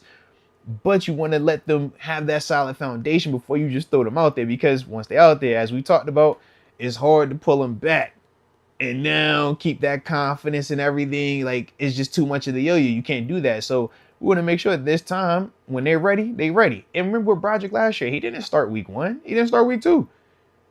It took him a while to crack that lineup, and it took a mistake by a player opening that door. So with any of those dudes, man, whether it's Broderick or Troy, I think that also has to be, a little bit in our mindset as well. AJ Martinez says, yo, no, Noriega. He's got Steelers 31-17, and Field scores a touchdown. Oh, okay. A little red zone action, maybe? Sub him in, zone read? I hope not, but hey, if he scores, I'll be pumped about it. Come on, bro. You wouldn't want to see him in the red zone, get a little package, bro. Russ is the quarterback. Come on, but it's Justin Fields. It's Justin Fields. Hey, he's a weapon. Admit if it works, he's a weapon, bro. Yeah, I'll give it the thumbs up. I'll be pumped, but he's not our Taysom Hill, but he is like Taysom Hill-ish for us. We could use him in that. Like that. I've never. But he's a way upgrade. He's an upgrade over it though. Like, that's just, it makes it weird. Or imagine him and Russ out there at the same time, bro. Come on, man. Too gimmicky for my liking. It's Fields. Fields can't be viewed in the gimmicky range because he's actually a quarterback, man. That's gotta matter, right? This ain't Jalen Salmon we putting out there no more. This a real quarterback, baby. Nah, it's like the same thing. Raiders did it with Mariota a few years back. Man, but Mariota isn't Fields. Mariota has some success low key in that though. He did have a couple of, like, we seen him, but he was definitely running that rock. Yeah. Yeah, he was running around the goal line. It worked a couple times. I only got to see the times that it worked because I wasn't following the Raiders that much. I've said it how many times. I know this ain't your day, bro. I know this ain't your day, man. Not. You got a quarterback. You got your starter. Let him play quarterback and stop going back and forth and doing these little packages and shit. Just keep your main quarterback out there. He said, let the main thing stay the main thing, man. Yeah, exactly. Hannibal 090. Peace and love, Moats and Deke. So, hypothetical question. If we had to choose one or the other to pay after camp, is it Muth or Najee? Best podcast out. Whew.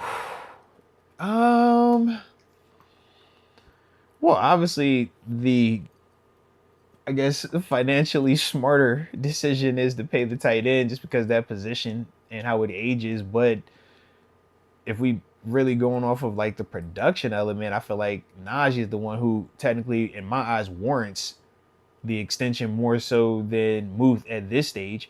If I had to pick one or the other, I mean, that's kind of how I look at it. But once again, with Najee, if you're paying on the past, it's Najee. If you're paying on the future, it's Muth. Yeah. And paying on the future is typically what you do if you're a GM or a front office. That's just business. Yeah. That's how you got to do it. Yep. So, I'm with you. I would lean Muth. It depends on the number, though. If you're talking about Muth getting paid in the mid-teens, the upwards teens, versus Najee getting like $6 million, then maybe I'd lean more Najee. So you would rather pay Najee market value versus potentially overpay a little bit for Muth? Well, I don't know what Najee's market value is right now with the Ramondre Stevenson contract. I feel like that is his market value there, man. Yeah. Getting 9 or 10. Well, you heard me say 6. 6 is under that. I'd rather pay Najee under market value than Muth above market value. Okay. How about that? Because I feel like with tight ends, man, you could get into like the high teens, right? I feel like you can get a 17 out there. Yeah. Cole Kmet got paid before his last season, and I mean his numbers were comparable to Muth at the time. Mm-hmm. Dawson Knox got his deal. Yeah. What was it? Mid-teens too. It was like 14, 15 million per year. I know he's a better blocker than Muth, but still, it's like his receiving numbers are better than Knox. Mm-hmm. So I don't really know what Muth's contract could be for. I don't think we're trying to pay him in the teens. I think our offer would be like 9 or 10 million. True, but I feel like for him, that same thing you just said about Dawson Knox, I feel like he's gonna say as well. Right, exactly. And now that's why a deal might not get done. Yeah, because now the argument for the Steelers is how much stock do you put in the blocking element of it, and how much is that worth to you? But but for movement, it's like, man, you stand on them teams. Why would you go low? You ain't going lower than that. Yeah, and same with Najee. If he looks at Ramondre Stevenson's contract, Ramondre getting 10, you like, bro, if Ramondre getting 10, we got to start at 10 million and 1 penny more. Ain't that the Tony Pollard got like 8 or something, I think. Come on, man. 7 or 8, so he deserves a little bit more than that at least. Mm-hmm. All right, we got AJ Martinez saying JPJ gets a touchdown. Okay, little pick 6. I like 39 gets a touchdown. 90 gets a touchdown. Forced fumble recovery for a touchdown. Pickens 2 touchdowns. Najee 1 touchdown. Muth a touchdown. Russell 3 touchdowns. Fields a touchdown to Hayward. So we're gonna score 50 on. That sounds like a lot more points than that sounds like 50. That's his first prediction. Yeah, you gave us only 31 in your prediction. I'm about to get 50 on the day. That's a lot of touchdowns, bro. Russ got 21 points by himself. We got 28 points in the quarterback room. We have 21 points from defense. JPJ, Minka, and TJ. Yeah, bro. So Ball's got to make all those field goals. That's chill out. Don't do that. Chill out. Don't do that, bro. Don't do that. Yeah. You know what? Ball's is making every field goal, every extra point. In this Let's go. Too. Add that to my prediction. Let's go, man. Yo Young says, drove a guy who claimed to work with KP's dad. He said KP and DJ were at each other's throats since the offseason before, and KP was trying to get him out. Hey, man, I can't confirm nor deny any of that stuff, all right? We just know what took place and how everything played out, so that's that. But shout out to you, though. You a young man. Yeah, shout out to you. I ain't miss with that one. Is he the podcasts Adam Schefter here. I about to say, oh, yeah, he be trying. New insider. Yeah, man. I'm like, ooh. Like, man, that's spicy. I don't want that, though. Hold on. That was Yo Young. AJ Martinez says, "Yo, 5'5", you crazy?" Hey, Oh, nah, I salute you, man. I just be over here trying to vibe. I'll have a good time. You know this. That boy 23 says, "Connor Hayward, anytime touchdown, lock it in." I don't hate that. I promise I He don't, man. scored last time. Yeah. He scored this preseason as well. Remember, he was one of our first and only touchdowns of the preseason, man. So, yeah.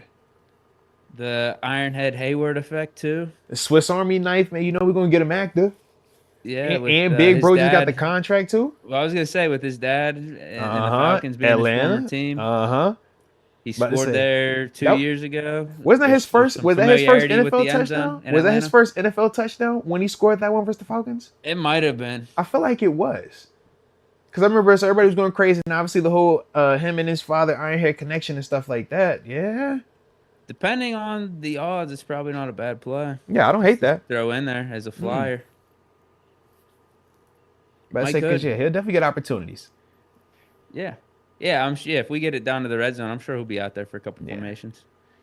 Mike Hood, Moats, you don't get any credit for those if we're already on DraftKings. They should at least know we stick with them because of the pod. Hey, no. Hey, salute you, Mike Hood. And trust me, all of that is talked about when we do have our conversations and negotiations with DraftKings. Trust me on this one, man. All right. But the brand, the way that we are responding, it's the reason why they keep coming back. All right. So trust me, they see all of that. They see all of it. All right. It all matters. Promo code is most, though. That definitely matters a lot. So definitely keep using that. But as a whole, man, the views, the likes, the subscribes, the engagement, all that matters, man, because they see it. So like I said, man, shout out to y'all. All right. Because it's just as much part of it as we are, man. If y'all don't engage with the content, we can talk to we blue in the face. DraftKings ain't gonna want to rock with it, right? But they see the way that y'all engage with it. They see the way that y'all view it. And that's a big reason why they keep coming back as well, man. So like I said, salute to y'all as well, man. Let's keep this thing rolling. All right, what's on deck next? All righty. Next up on the show topics, we gotta do our record prediction, Lord. Now, I always get excited when we do this because I like how you got your math going. You be like, yo, take this, divide it by that, got the remainder here, and slice that over there. But then we'd be like, all right, if we just go through and pick one at a time, like how you like this one, that one. We said, man, if it's on game week, we're going to pick Steelers, right? So I like this.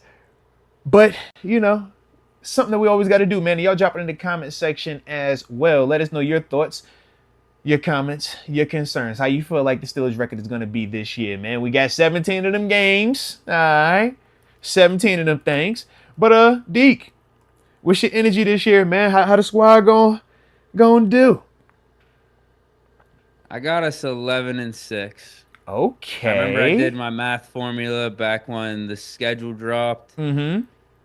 And I think it came out to be 12-5, but then I'm going to add a Tomlin loss in there or attribute another loss to me just being a homer with my record predictions. So we're going to go from 12-5, I think 11-6, and I think that's very, very reasonable, actually. Okay.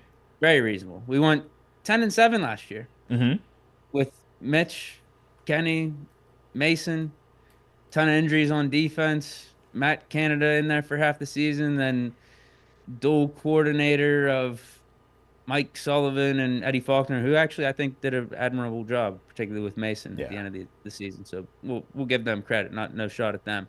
But with all that going on, we still end up 10-7. Now we have Arthur Smith, who is arguably I don't know where you would rank him as a coordinator. I think he's probably in the top 10. He's in the upper echelon. Okay, I'm about to say, man, give him some respect. Based off what he did at Tennessee, that was a top. Give him some respect, man. Yeah, those years. Yeah. We had Arthur Smith. We had Russell Wilson. We bolster up the offensive line. Pickens going into year 3. Najee, Jalen Warren, they're staples in the backfield. But we add a Cordell Patterson there too. And Patterson should be an uptick for us in the special teams game too with the returns compared to Gunner and who else did we have last year? I think we had some no-name dudes, right? Oh my God. Cause Sims was already Igwabuke, gone. I think that wasn't he our returner. Yes, he was. Yeah, I'm it not was thinking because it 2 years ago. was I think that was no, it was last year. last year. Yeah, Godwin So and Patterson's Kabuke. better than Yeah. him. Yeah, yeah. Hmm. Patterson's better than him. The question mark is still our depth receivers. I get that, but I think all those other additions outweigh the uncertainty at that spot. But then Okay. just flat out, our defense is going to be across the board better too. So I don't think it's that far of a stretch that we could win one more game with all these additions and changes we have had from last year to this year. I like it. 11 I and 6. like it. I like it, baby. 11 and 6, that's going to be in contention for I think I don't know. Bills won 11 and 6. They had the 2 seed last year, Hmm. right? Yeah. What did KC finish with for the 1 seed? Or who K. was the No, 1 no. seed? No. It was Baltimore was the one Baltimore. seed. Were Baltimore they was the 12 one. and 5? Yeah, Baltimore was the one. Hmm. Okay. I think 11 and it's going to be in contention for the 1 seed just 'cause I think AFC in general is going to be a gauntlet. So 12 and 5, potentially 11 and 6 with tiebreakers could be in there for the 1 seed. Okay. But I do think 11 and 6 gets us the division. And it might come down to a tiebreaker. It might come down to us winning it outright. But yeah, Well, I I was think gonna. 11 and 6. It gets us a top 3 seed in the AFC at So least. what are the teams then of the six, right? What are the ones that as you're looking at the schedule, you're saying, you know what, I think this is potentially one of those six. 6? What do you mean? 6 games we lose? Yeah. You could throw some of the division games in there for Okay. sure. Chargers, Jets. Think of some of these early games here. What else? Who am I missing here? Colts, Cowboys, Chiefs. We'll Raiders. see how the Eagles are looking late in the season. I could see Okay. them being a dumpster fire, but I could also Yeah. see them being good. That'll always be actually, no matter how they're doing, that'll always be a tough matchup because that's on Yeah. the road against Philly. So throw the division games in there: Chiefs, Eagles, Chargers, Jets. That's a night game. I guess you could throw Cowboys in there too. So yeah, there's like, yeah, I think there was like around 8 or 9 games that I was like, okay, these are gonna be 50-50s. Yeah. So that's how I ended up with the 12 and 5 record. Okay. It might have even been 10. Yeah, so you divide that by 2, that's 5 losses. I'm like, 12 and 5. I'm gonna bump it up to I'm gonna bump it down, I guess, to 11 and 6. Yeah. Add a Tomlin loss in there, or just add a loss for me being a Hey, homer. look, you gotta add a Tomlin loss, man. It's mandatory. It's bad luck if you don't incorporate a Tomlin loss into your predictions. All right, just throwing it out there right now. So I include one of them as well, man. Trust me. I say, yo, it's gonna happen. I don't know when, but just sprinkle it in there. All right. Yeah. Yeah, and I was talking about all the additions on offense. The defense is just gonna be flat out right better than what we had, specifically Last year, towards the end of last year. I would think agree. it's gonna be hugely upgraded. Cam Hayward's healthy now. TJ, he wasn't really hurt last year, but I mean, we still have TJ Watt in his prime, Highsmith, and then you add a Herbig in there. We signed Patrick Queen, draft Peyton Wilson. DeMarvin Leal, we're expecting him to be a lot better. Yeah, Keanu Benton going into year 2, JPJ year 2, add Dante Jackson. He's an upgrade for our cornerback 2 spot last year. Minka, he's healthy. Minka was out for like half the year last year. Was. And then we got 2 safeties. Like it's not just that we have DeMonte Casey along there with Minka. We also have Sean Elliott. So if you're telling me we have Casey back, not as our number 2, but as our number 3, I think that's now we got more depth. We got stronger at that position. Yeah. Exactly. No, I like that. So 11 and 6. Okay. So yeah, the way I'm talking about the squad, maybe it should be 12, 5, or 13 or 4. You was making me sound like it was about to be the 1 seed. Yeah. We might be. We're gonna be in contention. 11 and 6. Okay. Yeah. Not like that, man. For me, man. Maybe the Tomlin loss doesn't happen. We got 12 and 5. For me, I'm back and forth, man. I feel like it was about 8 teams that I think can make it weird in terms of just like competitive games. You name some of them: Jets, Chiefs, Cowboys, Chargers, Eagles, any of the division matchups, right? So for me, I'm like, I don't anticipate this team losing 8 times though this season. I lean on 11 and 6. I think we're gonna win the division, but the reason why I lean 11 and 6, I just feel like somewhere in here we're gonna win 2 of these games where teams are talking about, oh, it's the Jets, it's Aaron Rodgers, right? You know how the hype can get at times. I feel like it's one of those type of matchups, or is it the Cowboys who are shining, flying high, whooping everybody, and it's like, nah, we just got that matchup right now, man. I don't know where it is, but like I said, somewhere along those lines, man, I got us at 11-6, man, because the rest of the schedule in terms of the earlier portion, we feel good about. We know the gauntlet is on the back end of the division, and that is why I think that will give us a little bit more adversity with that. But I do feel like, man, this team is capable of winning this division. That's why I got them at 11-6, man. But yeah, that Cowboys, Jets, Chiefs, Eagles, Chargers, like, make sure we buttoned up. Philly is a weird one. Philly is definitely a weird one. Philly is like, it's awkward as heck playing in Philly. The fans are crazy over there, but it's just, I don't know. Because, yeah, Philly could be either really, really good at that point, or they could be really, really bad. And I'm hoping they're really, really bad. The good thing about Russ being here, though, is I don't think he has any of these scars, these Steelers scars. Yeah, we I talk would agree. about whenever we bring up schedule and weird opponents. Like the Raiders on the road, maybe that's one we should be throwing in there because we always have a tough time against the Raiders on the road. And he coming out the division too, general, man. Yeah. No matter how shitty their team is. Yeah. And then Eagles, same thing. Eagles on the road is like, man, I don't know. The last 3-4 times we've done that, it's been a shit show. Yeah. I mean, you think about it, the last couple of times Raiders on the road has been super weird, bro. Last year was dope for us, but prior to that, I felt like it was always how does this happen? This is the weird field goal game, or this is a weird injury game, or it's the Terrell Pryor game. Like, ugh. Yep. Bruce Gradkowski. Yeah, heck yeah, man. Right. So you're down on the rest of our division then a little bit. No, I'm not. I have it, like I say, I think we're going to win the division, and I feel good about that. But in terms of the games that I still have written down as like, make sure we buttoned up, I still got Bengals, Ravens, and Browns. With more so asterisk next to the Browns because I need to know what the quarterback situation is. But I'm like, man, Bengals and Ravens, I could see us splitting those, especially with the close proximity of how, we're going to play them and then 2 weeks later play them again. That's a quick turnaround. It's tight. So I'm not down on those guys. I just think, I don't know, man. I just feel like we're better, or we match up better. And even last year with all the quarterback stuff, we still was whooping butt in there, man. We 5-1. Yeah, that's what I'm saying. Like we didn't win the division, Burrow, but still, but it's like Bengals ain't have Burrow, but we would all say that, man, we felt like they backup quarterback played better than our carousel that we were kind of going through over here.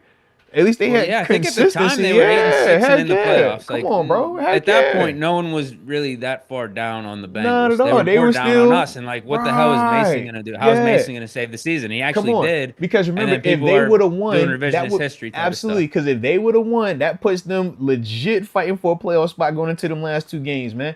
Yep. But for us, since we won, that knocked them down. Then we go on the road winning Seattle, and it changed. Like, oh, all right. Because we was looking at the Seattle matchup like, we could mess around and go over down the stretch right here. But, yeah, so you know how that thing goes, man.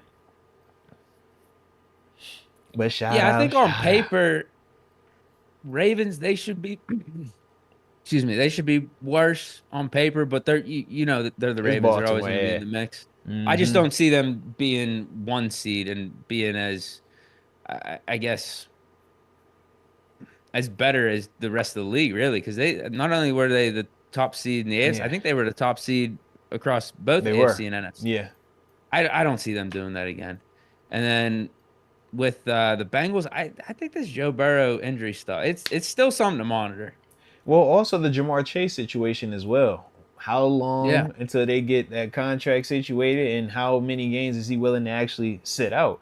Because that throws off the rhythm, the chemistry, and just the overall morale of the team, man. So, long as that's still going on, could be in our favor as well. Yeah, Browns. Yeah, is Deshaun Watson even any good? Right. They're not going to have Nick Chubb for 4 weeks, at least a month. At least 4 weeks. Who knows? That might even go longer. Yeah, that might even go I'm over here like, season. Bro, I'm not going to lie. After seeing that thing happen live last year, man, if my man is out there by week 8, it actually looks Nick Chubb-ish, bro, I'd be like, yo, count your blessings, man. Count your blessings. Because that still was just, man. Can't get that out my eye. It's a little bad. Yeah. I mean, we do have the best division in football. There's no doubt. Yeah. Because we got We're the built for quarterbacks, this. though. Outside of, like I said, with Cleveland, the big question is Deshaun. But there aren't questions in terms of two-time MVP Lamar Jackson and Joe Burrow and taking his team to a Super Bowl appearance and an two AFC Championship appearance? No. Yeah, I'm not tripping. Two of them. Yeah. Who, Burrow? Yeah. Yeah, he's got two. Won one, lost one. Mm-hmm. Yeah, we're built for it, though. We're built for it. There's good teams, but we do well against the division traditionally. Yeah. All right, let me look and see what the congregation is saying in terms of how they feel the good guys are gonna do this year. Pittsburgh Toddy is agreeing with us, has it at 11-6 for the squad. Bust Down has it at 10-7. Rod Dollar also is at 11-6. X Concept says, man, 20-0. He got us winning it all, and we doing it clean, baby. History, let's make it. I like your energy, X. Then we got Ethan Leach, 12-5. Dante Edwards, 11-6. Kenneth Moses, 13-4. Michael G says we're a better team, but a tougher schedule. So he has us at 11-6. That's a good point, actually. Yeah, that's real. That's that fair. is a good point. That's fair. I do think we are a better team than last year, but the schedule should be a little bit tougher than what we were dealing with last year, too. Yeah. Buzz Down kind of reflects that. He has us at 10-7, and he says that that's the 7 seed getting into this year, into the postseason. Man. But think about it. That's a one game difference. I guess we were 7 seed last year, 10-7. Yeah, but think about 10-7 and 11-6 is just a one game difference, man. Yeah. I think we need that 11-6. We need a little bit of cushion here. Yeah, fair enough, man. 10-7, too close for comfort. Definitely fair enough with that one. Let's see. Hannibal 090 has us at 12-5 this year. Ooh, Thad Radcliffe has us at 8-9. Now, I need to know the thought process behind this because Coach Tomlin is here. So explain that one, Thad. You could say 8-1. You can't say 8-9. Yeah, if Coach Tomlin is here, how do we have a season under 500? Show me what that looked like. I've never seen that. I've never seen that seasons, one. 18 I've never seasons, seen that. What that look like? I don't speak that. That's why the over-under spreads are crazy when it comes to the Steelers and Tom. At least even not only this year, at least over the last like 2-3 years, they've had us at like 7.5 wins or 8.5 wins. I'm always going to take the over. Like, why is this going to be the random season where we don't get over 500? Right. Until I see it happen, I can't believe it, man. It's been too long now. Yeah. I'm betting the odds. Bet the house. I'm betting on the house, man. I already did. Yeah. Big Spooky got us at 14-3. Okay, I like that. Tom Jade says 11 wins, but we have 4 losses after week 9. He doesn't think we finished the season off strong. Ooh, okay. I'm trying to see if that Radcliffe is going to give us a little context behind his 8-9, man. Yeah. Big Spoogy's got a big story here. It says we start 0-3, but trade for Kenny and win 14 straight.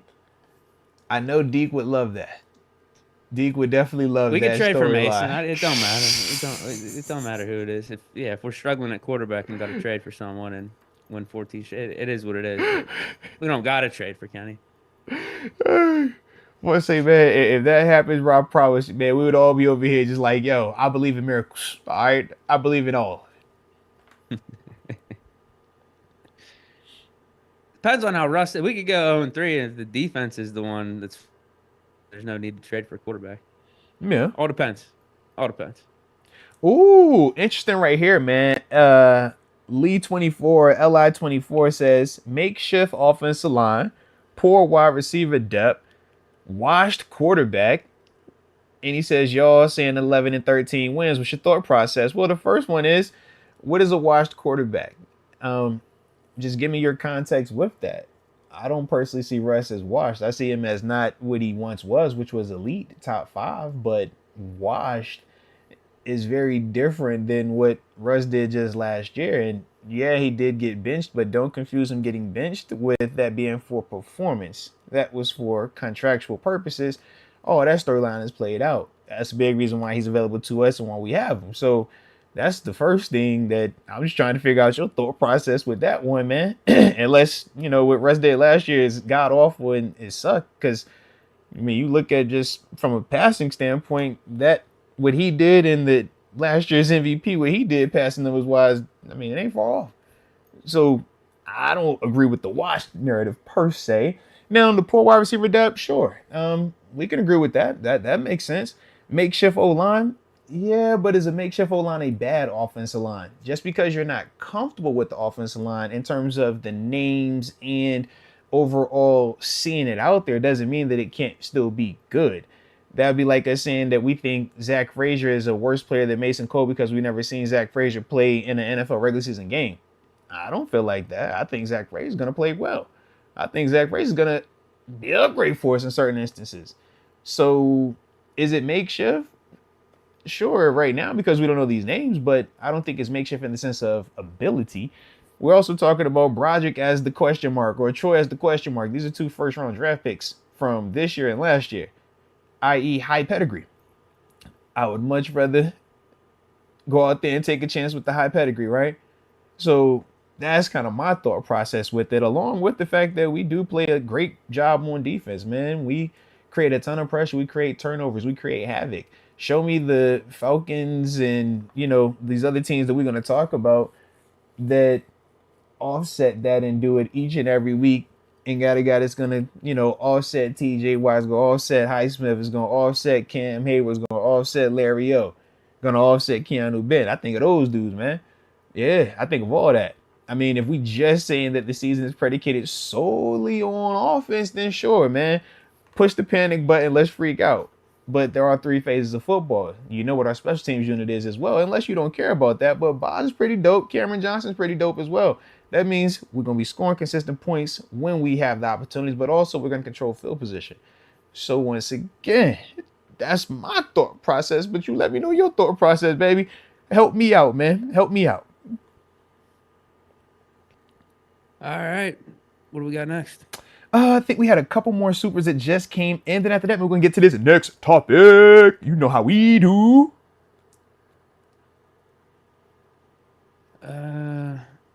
Hold on. I might have lost this. Got you, other one. All right. Let me get us right. No, I got it. You got it? All right, say less. AJ Martinez says, Noriega pissed me off. LOL. JK, though. Shout out to Noriega. Shout out to AJ. He also says, damn straight, Mike. Speak the gospel. Amen, my brother. Let's go. Shout out to Mike. One time, if you know, hood. AJ Martinez says, add 4 Tomlin losses. If you don't include a Tomlin loss, you're doing it wrong. I've already told y'all that, man. You got to include the Tomlin loss, all right? Got to include the Tomlin loss. Quickly, Kenneth Moses. No TG today officially with the show. But we do got a video coming from him where he is also going to give his breakdown and preview of the Steelers and Falcons matchup. In fact, it's already ready. I just got to go ahead and do my little stuff on my end, all right? But yeah, he will give you his thoughts that way. But he's not going to be on the show this week, man, just because the virtual element of it, all right? But I would definitely let him know that y'all asking about him, man. He likes that type of stuff, all right? So shout out to the homie. But it's game week for the dog over there too, though, man. So he locked in, all right? So hopefully Flo Mo take care of business. I don't know who they playing this week, but hopefully they take care of business, or at least the defense look good.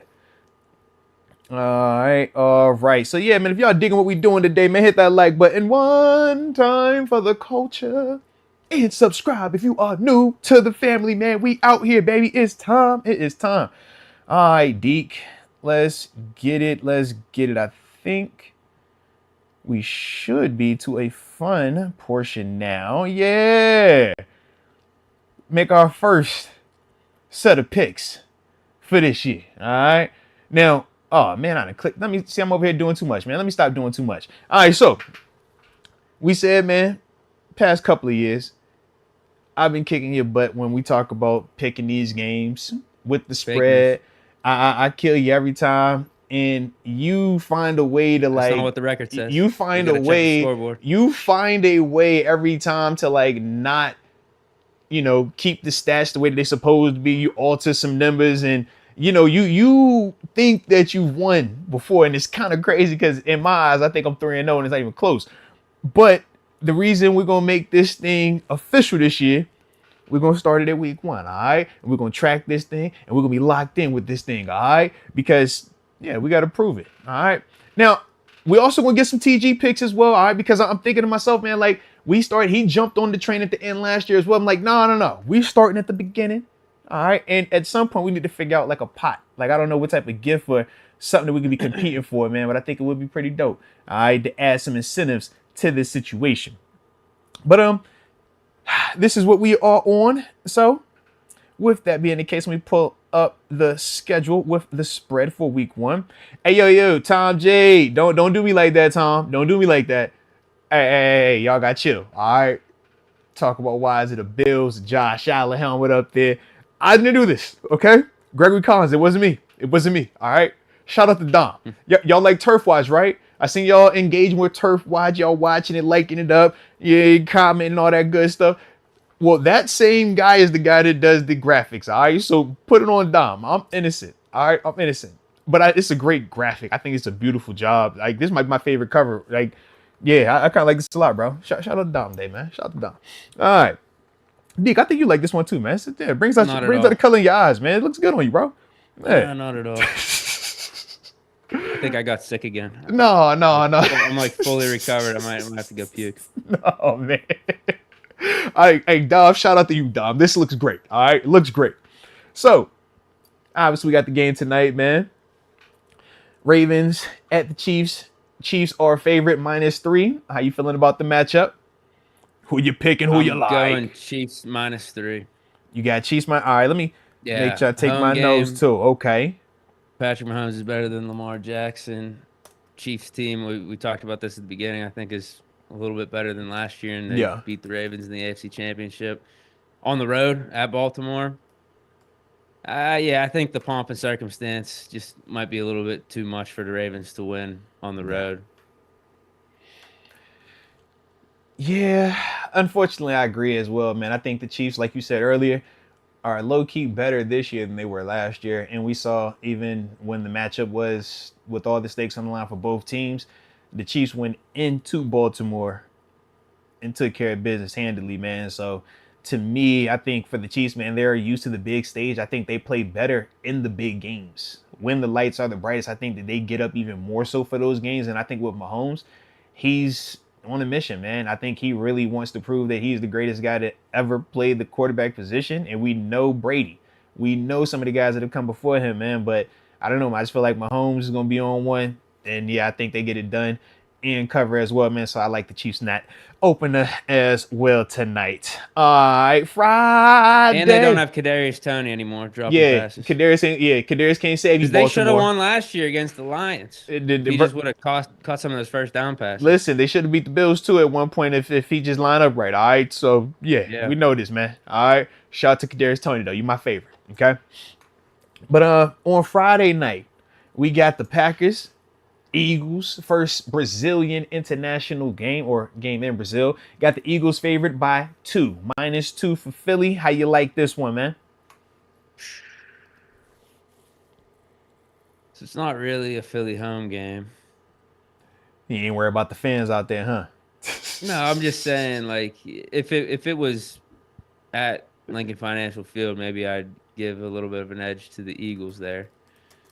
There's a home field advantage when they play at home, for sure. I'm going Packers, though, man. Ooh. I'm going Packers. Okay.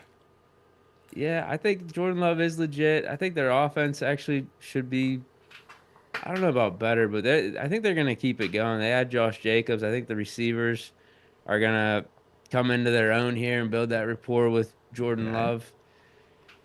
And then, defense. I think the defense is going to be better this year, too. Eagles, I like their offense. Well, yeah, it's a good matchup. We'll see what it is a good matchup, does. Yeah.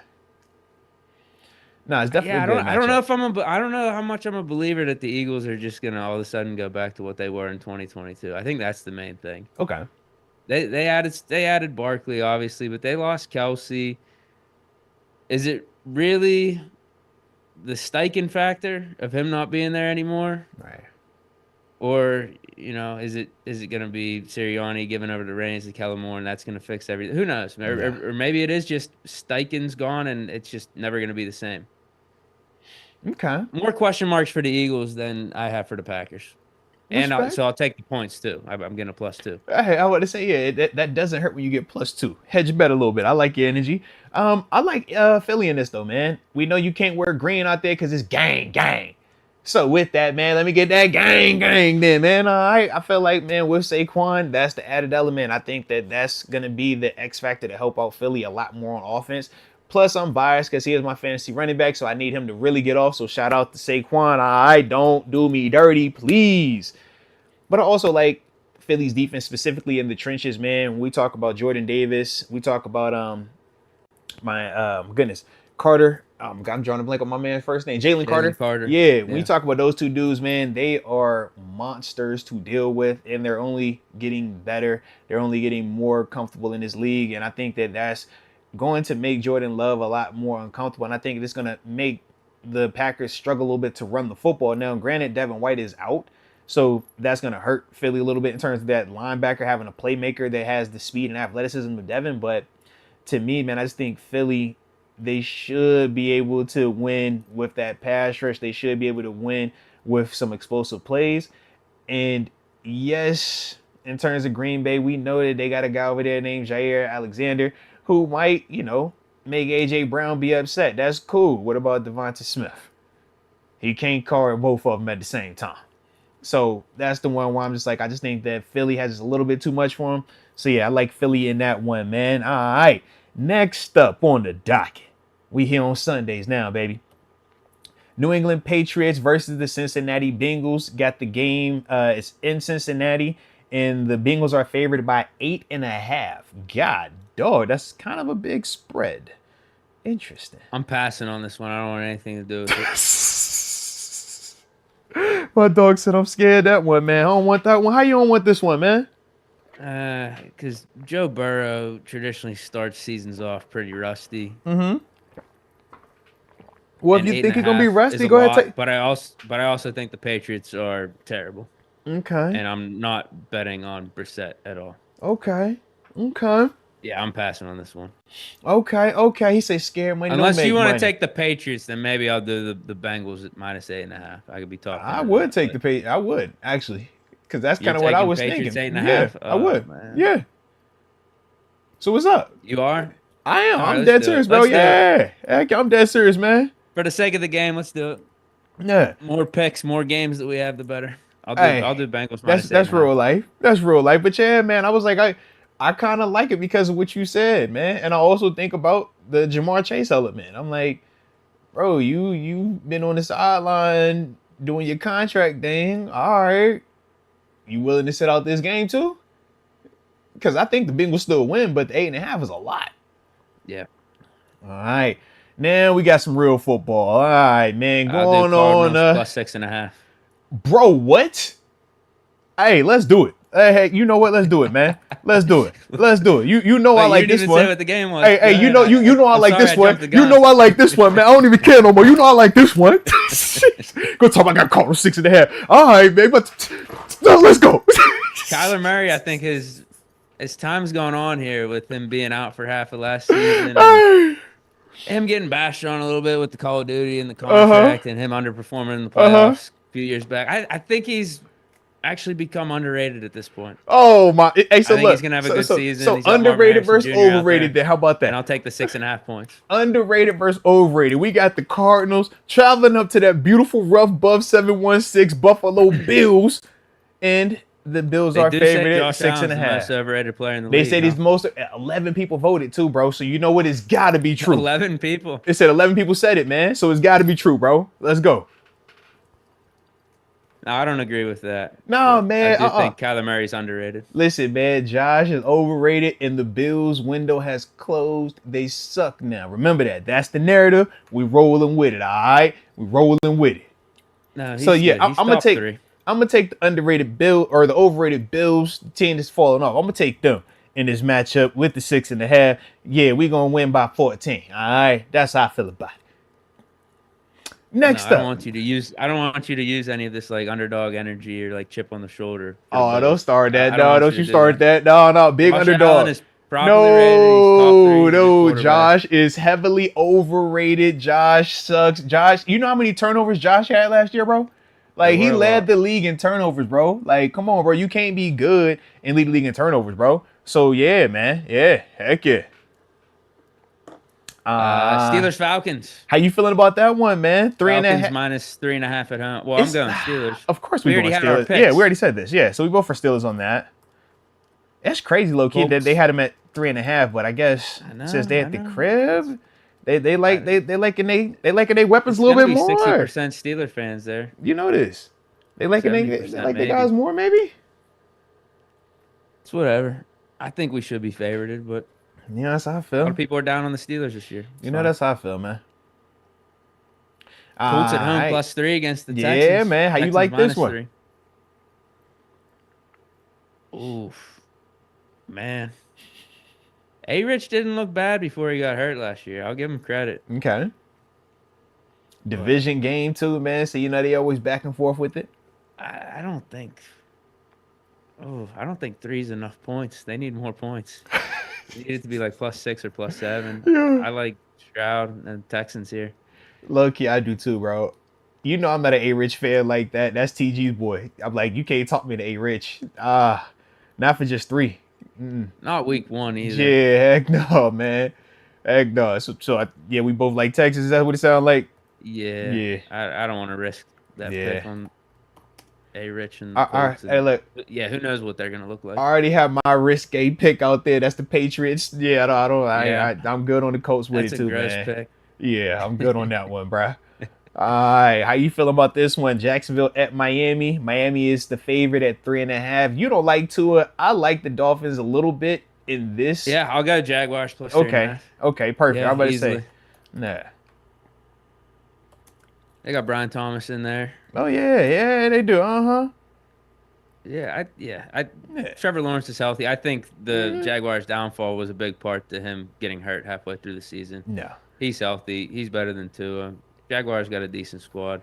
I like how you just be throwing out he's better than Tua. I be like, yo, how you get that? How you say that? In college, yeah. Professionally, professional. You have one game. Your life's on the line tomorrow. Who do you want? All I'm saying is, do you want? Who's been more consistent? That's the answer. Who's been more consistent, man? Who's been more consistent? One game, life on the line. And if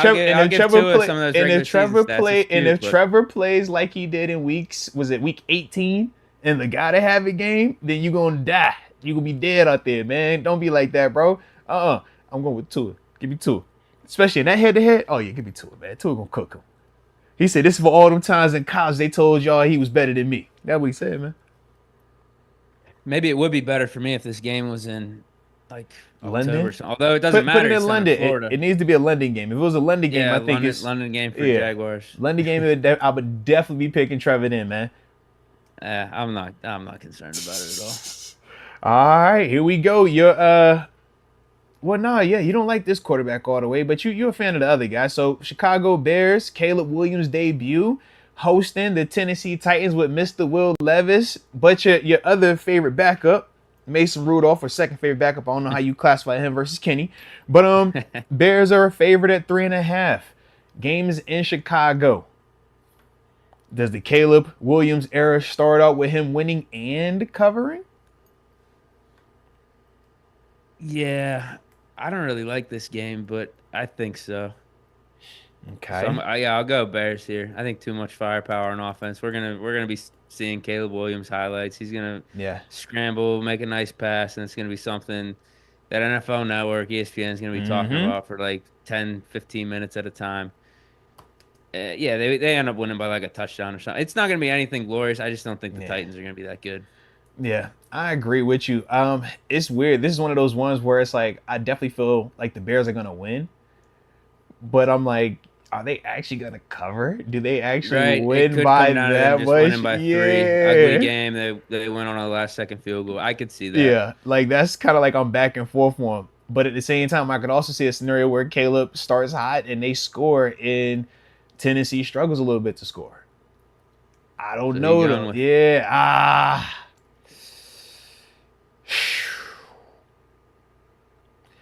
When in doubt, I'm going to do your method. You told me if I'm betting or if I'm fantasy footballing, well, I would rather go down and lose with a person that I felt confident in than me take a chance on this guy that I didn't feel confident in and I still lose, I'll be a lot more hot. So with that, I'm gonna go with Caleb and the Bears. Because if it don't work out, at least I felt confident it was Caleb.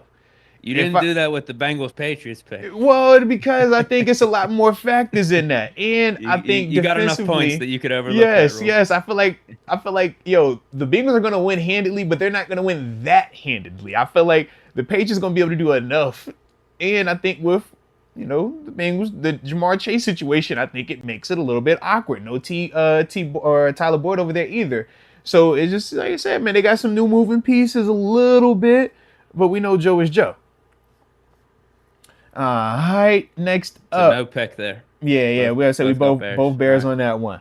All right, next up, Panthers going to the New Orleans Saints. Saints are favored at 3.5.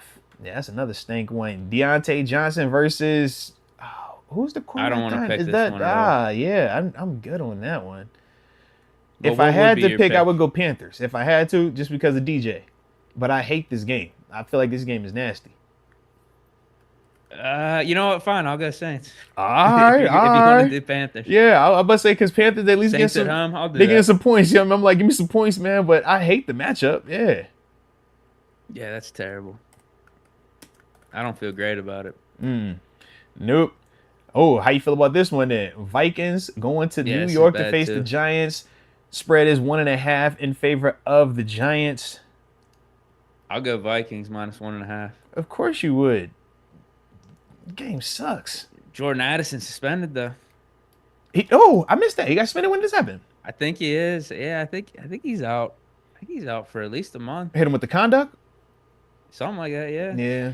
It'd be like that. You're a hot boy, man. Him and Rasheed Rice. I'm like, how Rice ain't got yet, man? It's a hot season out here. Yeah. Yeah, you see what I'm saying? I'm like, yeah, bro, it's hot boy season out here, man. Yeah, I'm going Vikings. I think Darnold actually might not be terrible this year with O'Connell being his play caller. And obviously they got Justin Jefferson. Just signed Aaron Jones, too. I think Vikings are a better team at this point. The Vikings are definitely a better team, man. They're going to be making the playoffs or anything, but I think they're going to be hovering around 500. Giants, we're going to be talking about them for like a top 5 pick. Look, I think both of those names are true, but I also think the Giants are going to be just good enough in week 1 with that 1.5. Yeah, at the crib that I can get up out of there. Yeah, I can get up out of there with that. So you got that Dable bias. Yeah, come on, man. You know where he started at, man. Come on, man. It's blue and red, dude. Once you put that on, man, you're part of the fam. All right. Now we get to that. Giants, then. Yeah. I'm going with the Giants on this one, man.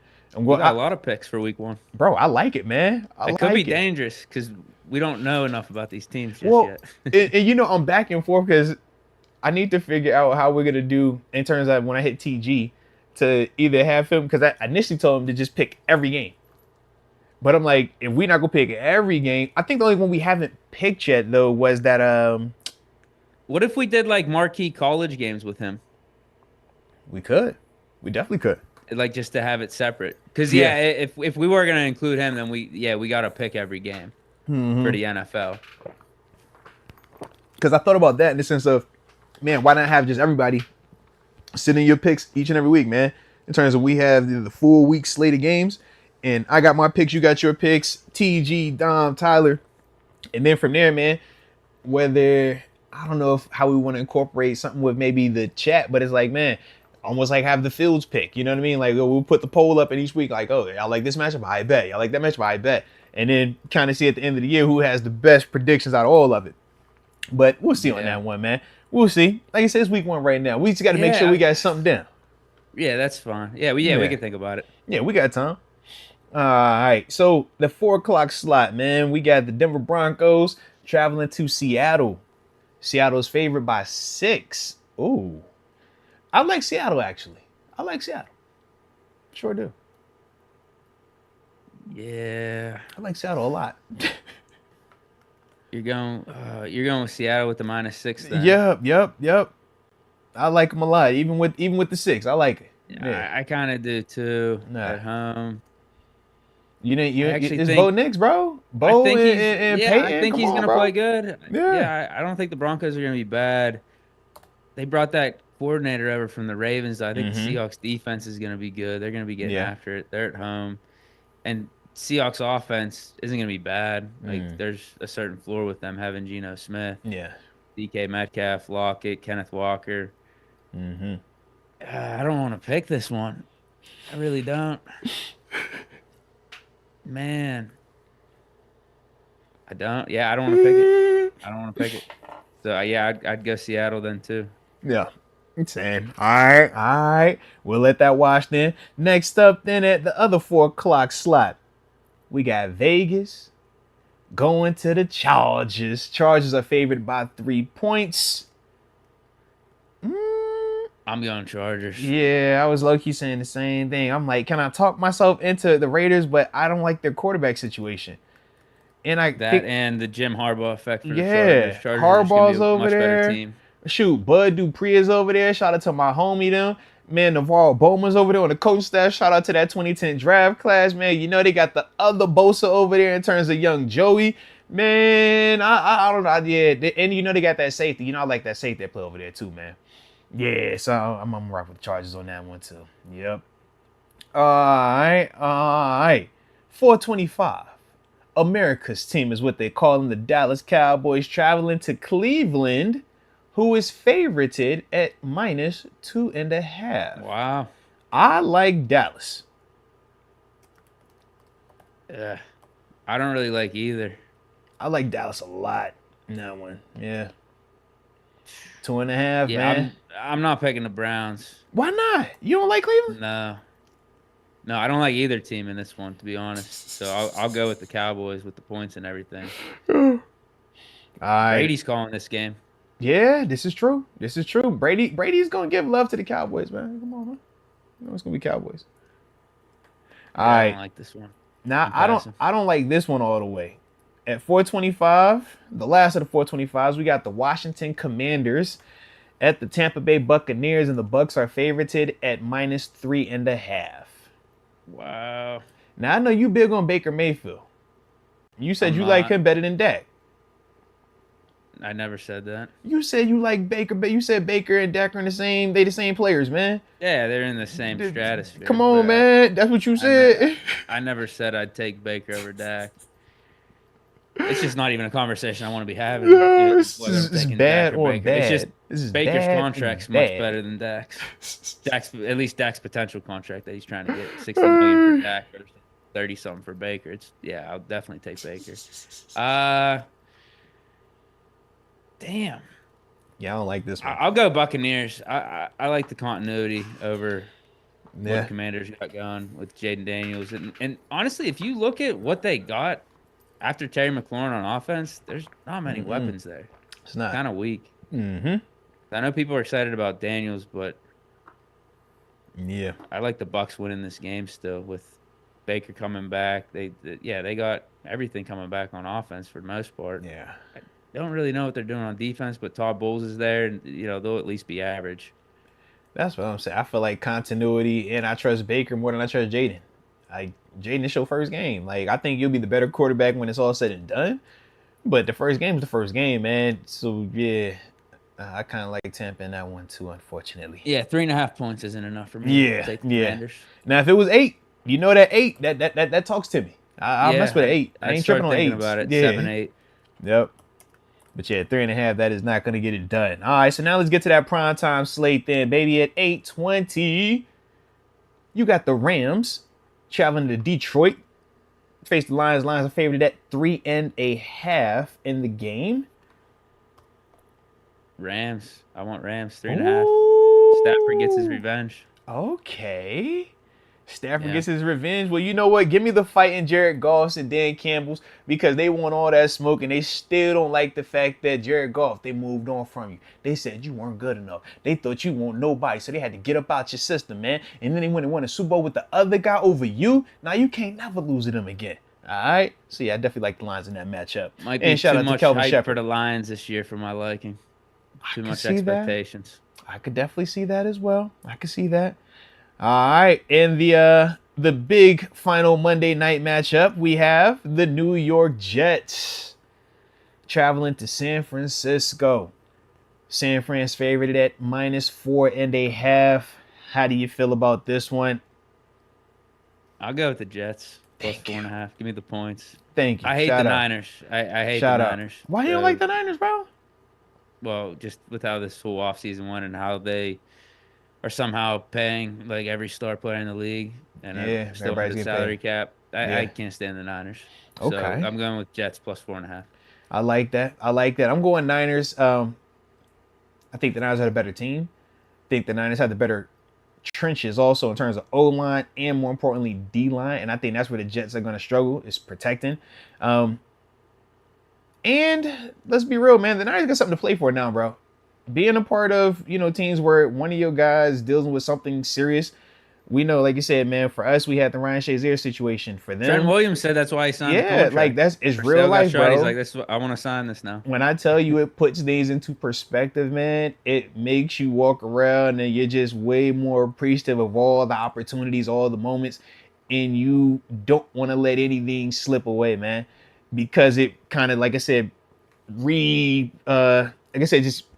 you refocus on everything, man. So to me, man, I think that the Niners, that's gonna show up, man. So I like them in this one, and I think that they do win and cover. Ayuk And drops it's the 3 Jets. I don't passes. like the Jets, bro. I mean, you can't rock with the Jets like that, bro. Of course not. Ayuk drops 3 passes in this game. That's cool. Debo gonna kill. McCaffrey gonna kill. Kittle gonna kill. I like a strip sack, 2 of them. This season might be the demise of the 49ers. Oh man, stop that, man. You know it ain't happening.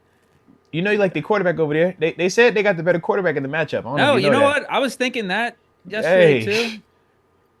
I don't know if Purdy replicates what he did last year. That might be Purdy's best season for his whole career. I don't know. What changes? People figure him out, and he loses some of those weapons as time goes on. I Now, mean, obviously, they're all he's back also this going to year, get so better, this might be this. We'll see. We'll see. So Kenny could get better, Mason could get better, but Purdy can't get better? Come on, man. That's crazy. You know he's going to get better, bro. Yeah. Might have been his best year. Might get found out. I mean, it was a really good season. That's what I'm saying. It was, I don't know. I don't know if he's going to be able to keep that up. I'm saying, man, I think it's going to be a good one, man, but I just feel like the way that Shanahan runs the offense over there, and I think the way that their system is with the pieces, he's insulated. It's like, there's only so much negativity that can happen based off of how they play. And we've seen the games where, teams have made him have to throw it.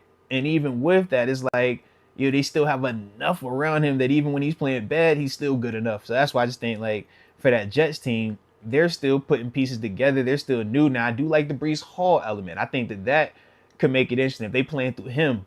But I don't know. I think A-Rod, man, they want to have that thing slinging it, man. You don't bring Rodgers there to hand it off. You bring Rodgers there to go ahead and get about it. So we're going to see, man, if the People's Champ still got it. All right, we got a couple supers. Shout out. Game Zone just gave us $1. So thanks hey, shout out. No, we definitely appreciate you from the heart. AJ Martinez says, I agree with X1 concepts, but I say 13-4. We got a loss to KC, Philly, and 2 Tomlin games, but unbeaten in the North. Hey, let's go. We run the North. You know that. Definitely do that.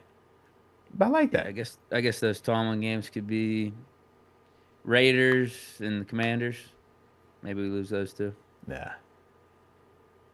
About to say, because it's not going to be Giants. It's not going to be Jets. It could be Jets if Aaron Rodgers isn't there, though. That's the one that you got to watch out for. If Rodgers isn't there, that could be Tomlin-ish. Yeah. But if Rodgers there, we're going to be too locked in. We're going to be too fired up. So that ain't going to be happening that way. All right, dude. I like it, bro. Anything else? Nah, man. I think we all the way solid. I feel like we checked off every single box we need to talk about. And even though we had to do a virtual this week, man, we made these plays shake the way they were supposed to. So, I ain't tripping over here. I think everything is good. Give it one last look through real quick. Yeah. Chill. Yeah, we good, man. So where you at this weekend? Where can they find you, man? Any updates, man? What you got for the people? Yeah, I'll just be reacting to Steelers Falcons after the game on Bleach Reports. That's, I don't know, what, 4 o'clock, 4:30? I'll be over there. It is. Stop through for that. It is. I'll be watching the Pitt game. I'll be watching this Thursday night game. I'll be watching this Friday night game. A lot of football this weekend. A lot of football. Yeah, next time you'll probably see me live or behind the camera. That'll be Yeah, after the Steelers Falcons around 4 o'clock, 4:30. I like it, man. I like it. Y'all already know how we're gonna do it over here, man. So you know what it is, man. It could be a vibe out. But other than that, man, everybody else stay safe out there, man. Enjoy your weekend. If you're traveling to the Falcons game, turn up. And we did this last year, so we want to continue to do this year, starting early. For all the Steelers fans that go to these games, man, especially on the road, if you're in that Falcons game, if you're at the Falcons game this weekend, man, take a picture of yourself, man. Send it to the email address, moatswinners@gmail.com. We'll put you up on the website, arthurmoats.com, man. We had a lot of y'all doing that when we started doing it last year, and it was pretty dope, man. Whether it was the Seattle game, it was a couple other games where, you guys are in the stadium, man, sending those pics in there, man, just showing the culture, showing how we do it, man. So, like I said, man, y'all definitely do that. Send those pictures into moatswinners@gmail.com. We'll put them up on the website, man. Show y'all some love, all right? But other than that, man, we definitely appreciate y'all. Stay safe. And until next time, baby. Peace.